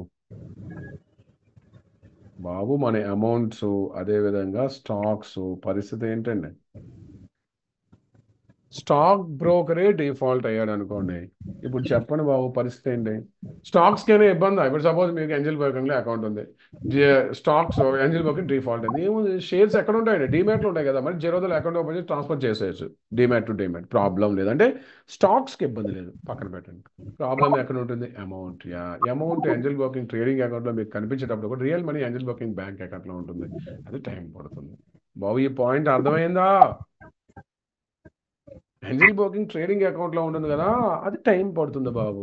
ఓకే, యా, ఇలాంటివి జరుగుతున్నాయని చెప్పి సెబీ కొత్త రూల్ తీసుకొస్తుంది బాబు, మేబీ నెక్స్ట్ ఇయర్ వరకు కూడా వచ్చేయచ్చు. ఏంటండి? ASBA in secondary market. Primary market అంటే ఐపీఓస్, ఎఫ్ఏఓస్, ఇది ఫండ్ రైజింగ్. సెకండరీ మార్కెట్ అంటే స్టాక్ మార్కెట్ ట్రేడింగ్, వాటిలో కూడా ఆస్బా తీసుకొస్తాం అనుకుంటున్నారు. అంటే ఇంతకు ముందులా మీరు ఇప్పుడు చూడండి, మీరు జెరోదాలో షేర్స్ కొనాలంటే మీ అకౌంట్, మీ బ్యాంక్ అకౌంట్ డబ్బులు ఉంటే కొనొచ్చు, జెరోదాకి ట్రాన్స్ఫర్ చేయాలా? జెరోదాలో మీరు షేర్స్ కొనాలి అంటే జెరోదాలో ఒక ట్రాన్స్ఫర్ చేయాల్సి ఉంటుందా, లేదంటే మీ బ్యాంక్ అకౌంట్లో డబ్బులు ఉంటే కొనేయచ్చండి. 3-in-1 బ్రోకర్స్ అయితే బ్యాంక్ అకౌంట్ ఉన్నా కొనొచ్చు. మనం ఏం చేయాలండి? మనం ఏంటండి? కొనేయచ్చండి. అట్లా కంపల్సరీ మీ బ్యాంక్ అకౌంట్ నుంచి జెరోదాకి ట్రాన్స్ఫర్లు చేయాలి, లేకపోతే కొనలేరు. బట్ ఆస్బా వచ్చింది అనుకోండి, ఎగ్జాంపుల్ ఆస్బా వచ్చింది అనుకోండి, అప్పుడు ఏమైందండి? ఆస్బా ఇన్ సెకండరీ మార్కెట్ అంటే application supported by blocked amount. అంటే ఇంతకు ముందులా ఇప్పుడులా మనం అమౌంట్ బ్యాంక్ నుంచి బ్రోకర్కి ట్రాన్స్ఫర్ చేయాల్సిన అవసరం లేదు, మీ అమౌంట్ మీ బ్యాంక్ అకౌంట్లో ఉంటుంది. ఓకే, ఆటోమేటిక్గా డైలీ బేసిస్లో లిమిట్ మీ బ్యాంక్ నుంచి బ్రోకర్కి వెళ్తుంది. సో వాడు ఏం చేస్తాడు? మీ బ్యాంక్ అకౌంట్ బ్యాలెన్స్ పే చేసి అప్పేస్తాడు, రోజు ట్రేడ్ చేస్తారు.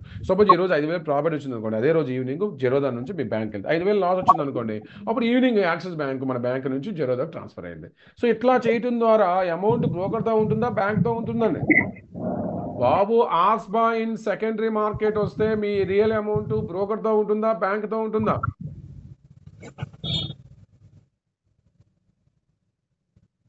ఇప్పుడు బ్యాంకులో ఉంటే మీకు రేట్ ఆఫ్ ఇంట్రెస్ట్ వస్తుందా రాదా? మన డబ్బు వాడు ఇంట్రెస్ట్ తీసుకోవడం ఎందుకండి? బ్యాంకులో ఉంటే ఆ రేట్ ఆఫ్ ఇంట్రెస్ట్ మనకే వస్తుందా రాదా?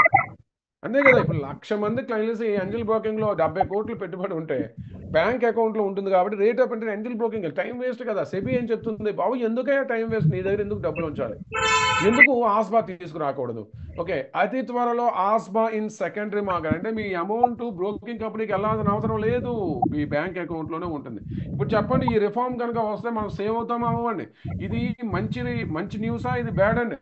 గుడ్ బ్యాడ్ ఈ స్టెప్ మనకు ఎక్సలెంట్ మై ఫ్రెండ్స్, అతి త్వరలో రా. బట్ దీనికి ఆపోజ్ ఎవరు చేస్తున్నారండి? దీనికి ఎవరు ఆపోజ్ చేస్తూ ఉన్నారండి? బ్రోకర్స్ ఒప్పుకుంటారా? అడిగి ఇండైరెక్ట్ గా 20%, 30% ఈ మేనేజ్ చేయడంలో ఉంది బాబు. ఎందుకంటే ఇప్పుడు బ్రోకింగ్, ఇప్పుడు ఎక్స్చేంజ్ సెబీ ఏం చెప్తుందంటే నువ్వు స్టాక్ బ్రోకర్ ఓన్లీ బ్రోకింగ్ మాత్రమే చేయవు, నీ మనీ డీల్ చేయక. నువ్వు మనీ, ఈ కార్వే స్కామ్ జరిగాక భయపడింది సెబీ, బాబు స్టాక్ బ్రోకర్ దగ్గర అమౌంట్ ఉంచకూడదు, అంతా బ్యాంకుల్లో ఉంచండి. నువ్వు స్టాక్ బ్రోకర్ కదా, ఓన్లీ బ్రోకింగ్ చేయు. ప్రపంచంలో చాలా కంట్రీస్లో ఆస్బా ఉంది. సో ఈ ఆస్బా నెక్స్ట్ ఇయర్ రావచ్చు, ప్లాన్ చేశారు, ఆల్రెడీ ఫ్రేమ్ వర్క్ ఇచ్చారండి, బ్రోకర్స్ ఆపోజ్ చేస్తూ ఉన్నారు, వాళ్ళకి కన్సల్ట్ చేస్తూ ఉన్నారు. సో అతి త్వరలో ఆస్బా వస్తే మనకేమైనా ఇబ్బంది ఉంటుందా?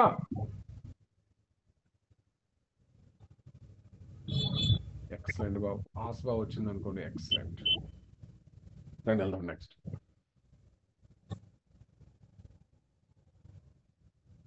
Next my friends most important చూడండి, సపోజ్ ఒక చిన్న డౌట్, మీరు అకౌంట్ ఓపెన్ చేశారు జెరోదాలో.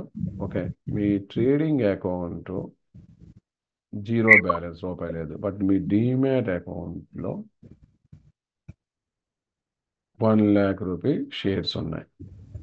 సో ఈరోజు 9:15 మార్కెట్ ఓపెన్ అయితే మీరు వెళ్ళారు, ఒక 100 షేర్స్ G20 240లో బై ఆర్డర్ ప్లేస్ చేశారు. యాక్సెప్ట్ అయ్యిద్దా, రిజెక్ట్ అయ్యిద్దా చెప్పండి?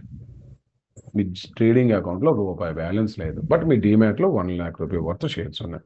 మీరు వెళ్ళి బై ఆర్డర్ ఒక 100 షేర్స్ ₹240 పెట్టారు. ఇది ఆర్డర్ యాక్సెప్ట్ అయ్యిద్దా, రిజెక్ట్ అయ్యిద్దా? బ్రోకర్స్ ట్రేడ్ ఇస్తారా, ఎవరా? యాక్సెప్ట్ అయ్యిద్దా, రిజెక్ట్ అయిపోద్దండి? మీ ట్రేడింగ్ అకౌంట్లో ₹1 బ్యాలెన్స్ లేదు బాబు, బట్ డీమ్యాట్లో షేర్స్ ఉన్నాయి ₹1,00,000. ఇది ఆటోమేటిక్గా రిజెక్ట్ అయ్యింది, ఎందుకంటే ట్రేడింగ్ అకౌంట్ మీ షేర్తో వాడు అప్పు ఇవ్వడం. బట్ ఇంతకుముందు 2021 బిఫోర్ ఇలా ఉండేది కాదు. అప్పుడు ఏంటంటే మీ ట్రేడింగ్ అకౌంట్ జీరో ఉన్న డీమ్యాట్ అకౌంట్ హోల్డింగ్స్ పైన 80% వరకు అప్పు ఇచ్చేసేవాళ్ళం. అంటే ₹1,00,000కి మీరు ₹80,000 వరకు కొనుక్కోవచ్చు. ₹80,000 వరకు బై అండ్ సెల్ చేయొచ్చు, ఇబ్బంది ఏమి ఉండేది కాదు ఒకప్పుడు. బట్ ఇప్పుడు అట్లా చేయలేం. బట్ సెబీ ఏం చెప్తుంది, బాబు స్టిల్ మీరు డీమ్యాట్ అకౌంట్ ఉన్న స్టాక్స్ కనుక యూజ్ చేయాలనుకుంటే చెయ్యండి. ఇంతకు ముందులా స్టాక్ బ్రోకర్స్ అప్పేవారు. మీ డీమ్యాట్ అకౌంట్ ఉన్న స్టాక్స్ మీరు ఏం చేయాలండి, ఈ వర్డ్ విన్నారా, మీ డీమ్యాట్ అకౌంట్లో ఉన్న స్టాక్స్ మీరు తాకట్టు పెట్టవచ్చు. అంటే స్టాక్ యొక్క వాలటాలిటీ రిస్క్ బేస్ చేసి మీకు అప్పేస్తారు. తాకట్టు పెట్టడానికి ₹30, తాకట్టు విడిపించడానికి ₹30. మీరు ఎప్పుడంటే అప్పుడు తాకట్టు పెట్టవచ్చు. దీన్నే margin pledge or pledge for margin అంటాం. అంటే సెబీ ఏం చెప్తుందంటే, బాబు ఇంతకు ముందులో ఆ స్టాక్ బ్రోకర్స్ ఇవ్వట్లేదు, మీ డీమ్యాట్ అకౌంట్లో ఏమైనా షేర్స్ ఉంటే మీరు డైరెక్ట్ వెళ్ళి తాకట్టు పెట్టండి. ఒక్కొక్క కంపెనీకి మేము ఇంత లిమిట్ ఇస్తాము. మ్యూచువల్ ఫండ్స్ నుంచి షేర్స్ వరకు అన్ని తాకట్టు పెట్టుకోవచ్చు. సపోజ్ ఇక్కడ చూడండి, వాడు తాకట్టు పెడితే ఇట్లా బట్ మీరు తాకట్టు పెడితే యూజ్ చేసే అమౌంట్ పైన 18% అండి, 18% వడ్డీ పర్ డే అయితే 0.05%, మంత్లీ ₹1.5 అంటే రూపాయి వడ్డీకి మీకు అప్పేస్తారు. అని చూడండి, సపోజ్ మీ దగ్గర అదాని ఎంటర్ప్రైజెస్ ఉన్నాయనుకోండి, హెయిర్ కట్ అంటే nothing but my friends and volatility risk. ఇప్పుడు మనపురం ఫైనాన్స్ లో 1 గ్రామ్ గోల్డ్ పెడితే 6,000 ఉంటే 6,000 అప్పేస్తాడు. వాడు ఏం చేస్తాడు, రిస్క్ తీసి ఒక 80% అప్పేస్తాడు. ఇక్కడ కూడా అంతే, సెబీ ఏం చెప్తుంది, హెయిర్ కట్ అమౌంట్ అయితే మిగతాది మీరు అప్పు తెచ్చుకోవచ్చు. అంటే మీరు అదాని ఎంటర్ప్రైజెస్ తాకట్టు పెట్టాను అనుకోండి, ₹1,00,000 వరకు తాకట్టు పెడితే ₹80,000 అప్పు తెచ్చు. ఇట్లా ప్రతి స్టాక్ కూడా సెబీ డిసైడ్ చేసింది ఏ స్టాక్కి ఎంత అప్పు ఇవ్వాలనేది. ఓకే, సో మీ దగ్గర ఒక ₹1,00,000 ఉంటే ఆన్ అండ్ యావరేజ్గా 70 to 80% అప్పు జరుగుతుంది. ఆ అప్పు మీరు ట్రేడింగ్ ఇన్వెస్ట్మెంట్లో యూజ్ చేయొచ్చు. యూజ్ చేస్తే రేట్ ఆఫ్ ఇంట్రెస్ట్ ఎంత పే చేయాలండి ఫ్రెండ్స్, రేట్ ఆఫ్ ఇంట్రెస్ట్ ఎంత పే చేయాలి, ఎంత పే చేయాలండి, 18% పర్ యానం. అంటే నెలకి ₹1 ఇంట్రెస్ట్. సపోజ్ మీకు అనిపించింది మీ దగ్గర షేర్స్ ఉన్నాయి, మీరు తాకట్టు పెట్టచ్చు. సపోజ్ నాకు జెరోదాలో అకౌంట్ ఉంది, నా దగ్గర షేర్స్ ఉన్నాయి, నేను వెళ్ళి తాకట్టు పెట్టేయచ్చు. సపోజ్ ఏదైనా షేర్, ఇప్పుడు సపోజ్ ఎగ్జాంపుల్ నా అకౌంట్లో జిఎంఆర్ ఇన్ఫో ఉంది, నేను వెళ్ళిపోవచ్చు, తాకట్టు పెట్టవచ్చు. ఏ షేర్స్ అయినా నేను తాకట్టు పెట్టుకోవచ్చు, ఎవరిది వాళ్ళకే ఇచ్చేసేవు. చూడండి, ఫ్లెక్స్ ఫర్ మార్జిన్ ఉందా, నా ఇష్టం బాబు, నేను ఎన్నైనా తాకట్టు పెట్టుకోవచ్చు. కంటిన్యూ కొట్టాను అనుకోండి, నా హోల్డింగ్స్ నేను ఆథరైజ్ చేసి ఇప్పుడు జిఎంఆర్ ఇన్ఫ్రారు నేను థర్డ్ పార్టీ అంటే జిరోదా ఫైనాన్స్ అకౌంట్కి వెళ్ళిపోద్ది, తాకట్టు పెడదాం, వాడు దానిపైన రేటు చూడండి ఇచ్చాడా. ఇట్లా నేను ఏ రోజు టీఓటీపీ నాకు వస్తుంది, నేను అది ఇచ్చేసాను అనుకోండి, తాకట్టు పెట్టడం అయిపోద్ది. ఇక అద్భుతం ఏంటంటే, ఇట్లా తాకట్టు పెట్టి తెచ్చి అమౌంట్ ఏదైతే నేను యూజ్ చేస్తానో దానిపైన 18% ఇంట్రెస్ట్ పే చేయాలి. బాబు అందరికీ అర్థమైందా ఫ్రెండ్స్, అందరికీ మార్జిన్ ఫ్లెడ్జింగ్ అంటే అర్థమైందా? తాకట్టు పెట్టవచ్చు. ఒకప్పుడు సరే ఫ్లెడ్జ్ చేయడానికి ₹30 ఉంటుంది, మనకు వద్దు అనుకుంటే దాన్ని ఏం చేయొచ్చండి, నేను తాకట్టు పెట్టానండి, రేపు ఎప్పుడో నాకు అనిపించింది ఎందుకే అప్పు చేయాలి, అన్ఫ్లెడ్ చేసేయచ్చు. ఒక కంపెనీ ఫ్లెడ్ చేయడానికి ₹30, అన్ఫ్లెడ్ చేయడానికి ₹30 ఉంటుందని తాకట్టు పెట్టి తీసేయచ్చు. ఓకే, సో సబ్జెక్ట్ అర్థమవుతుందా? బట్ దీనికి ఈ తాకట్టు పెట్టి అప్పు తెచ్చుకుంటూ ట్రేడ్ చేసామనుకోండి, ఫ్రీయా ఇంట్రెస్ట్ అండి, 18% ఇంట్రెస్ట్ పే చేయాలి బాబు. ఓకే, సపోజ్ అసలు స్టాక్ మార్కెట్లో తాకట్టు పెట్టి ట్రేడ్ ఇన్వెస్ట్మెంట్ చేయకూడదు. ఇన్ కేస్ మీరు ట్రేడ్ ఇన్వెస్ట్మెంట్ చేయాలనుకుంటే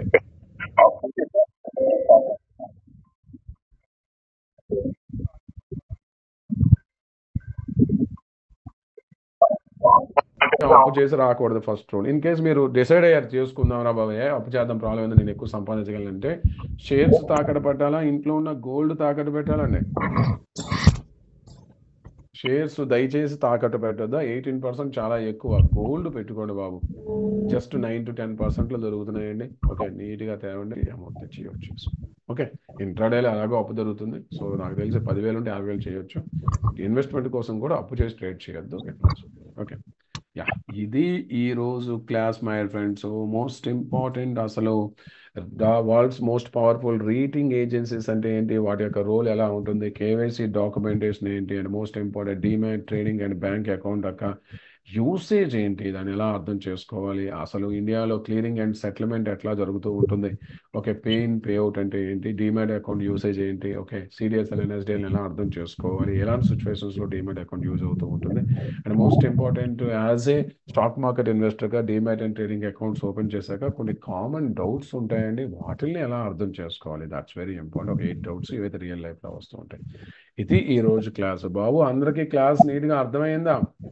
రేపు అసలు ఇండియాలో ఎన్ని టైప్స్ ఆఫ్ స్టాక్ బ్రోకర్స్ ఉంటారు, మనం డీమ్యాట్ అండ్ ట్రేడింగ్ అకౌంట్ ఎక్కడ ఓపెన్ చేస్తే బాగుంటుంది, దాన్ని ఎలా అర్థం చేసుకోవాలి, ఇంకా డీప్ క్లాస్ అండి. రేపటి వరకు కొంచెం వెయిట్ చేయండి మై ఫ్రెండ్స్. ఎవరైతే demat and trading accounts already open చేశారో ఉంచుకోండి, ఎవరికైతే లేవో జస్ట్ వెయిట్ చేయండి. మన క్లాసు రేపు అయిపోయాక మీకు చెప్దామంటే ది బెస్ట్ బ్రోకర్స్ వాళ్ళ దగ్గర demat and trading accounts open చేసుకోండి. ఇది ఈ రోజు క్లాస్ మై ఫ్రెండ్స్. ఆ రిక్వెస్ట్ అలాగే my friends 90% fee structure pay చేశారని ఆ రిక్వెస్ట్ మిగతా వాళ్ళు ఎవరైతే ఉన్నారో దయచేసి మీ కమిట్మెంట్ ప్రకారం ఈ రోజు రేపట్లో ఫీ స్ట్రక్చర్ అనేది కంప్లీట్ చేయడానికి ప్రయత్నించండి. ఇది ఓకే. నోట్స్ మీకు ఆటోమేటిక్గా రిలేటెడ్ టాపిక్స్ పైన వస్తాయండి. ఓకే ఓకే అండి, పే చేయండి మై ఫ్రెండ్స్, స్క్రీన్ షాట్లు పెట్టండి, నోట్ చేసుకుంటారు. సో మీకు ఆటోమేటిక్గా స్క్రీన్ షాట్స్ అంటే నోట్స్ వస్తాయని రిఫర్ చేయండి. నేను వర్కింగ్ నోట్స్ ఏవైతే నోట్ చేస్తానో కంపల్సరీ అవి నోట్ చేసుకోండి మై ఫ్రెండ్స్, చాలా మంచిది. ఓకే, ఇది ఈరోజు క్లాస్ మై ఫ్రెండ్. రేపు మార్నింగ్ 7 o'clock ఇంకా డీప్ క్లాస్లో ఇంకా మంచి క్లాస్లో సేమ్ లింక్తో మళ్ళీ కలుద్దాం. Bye friends.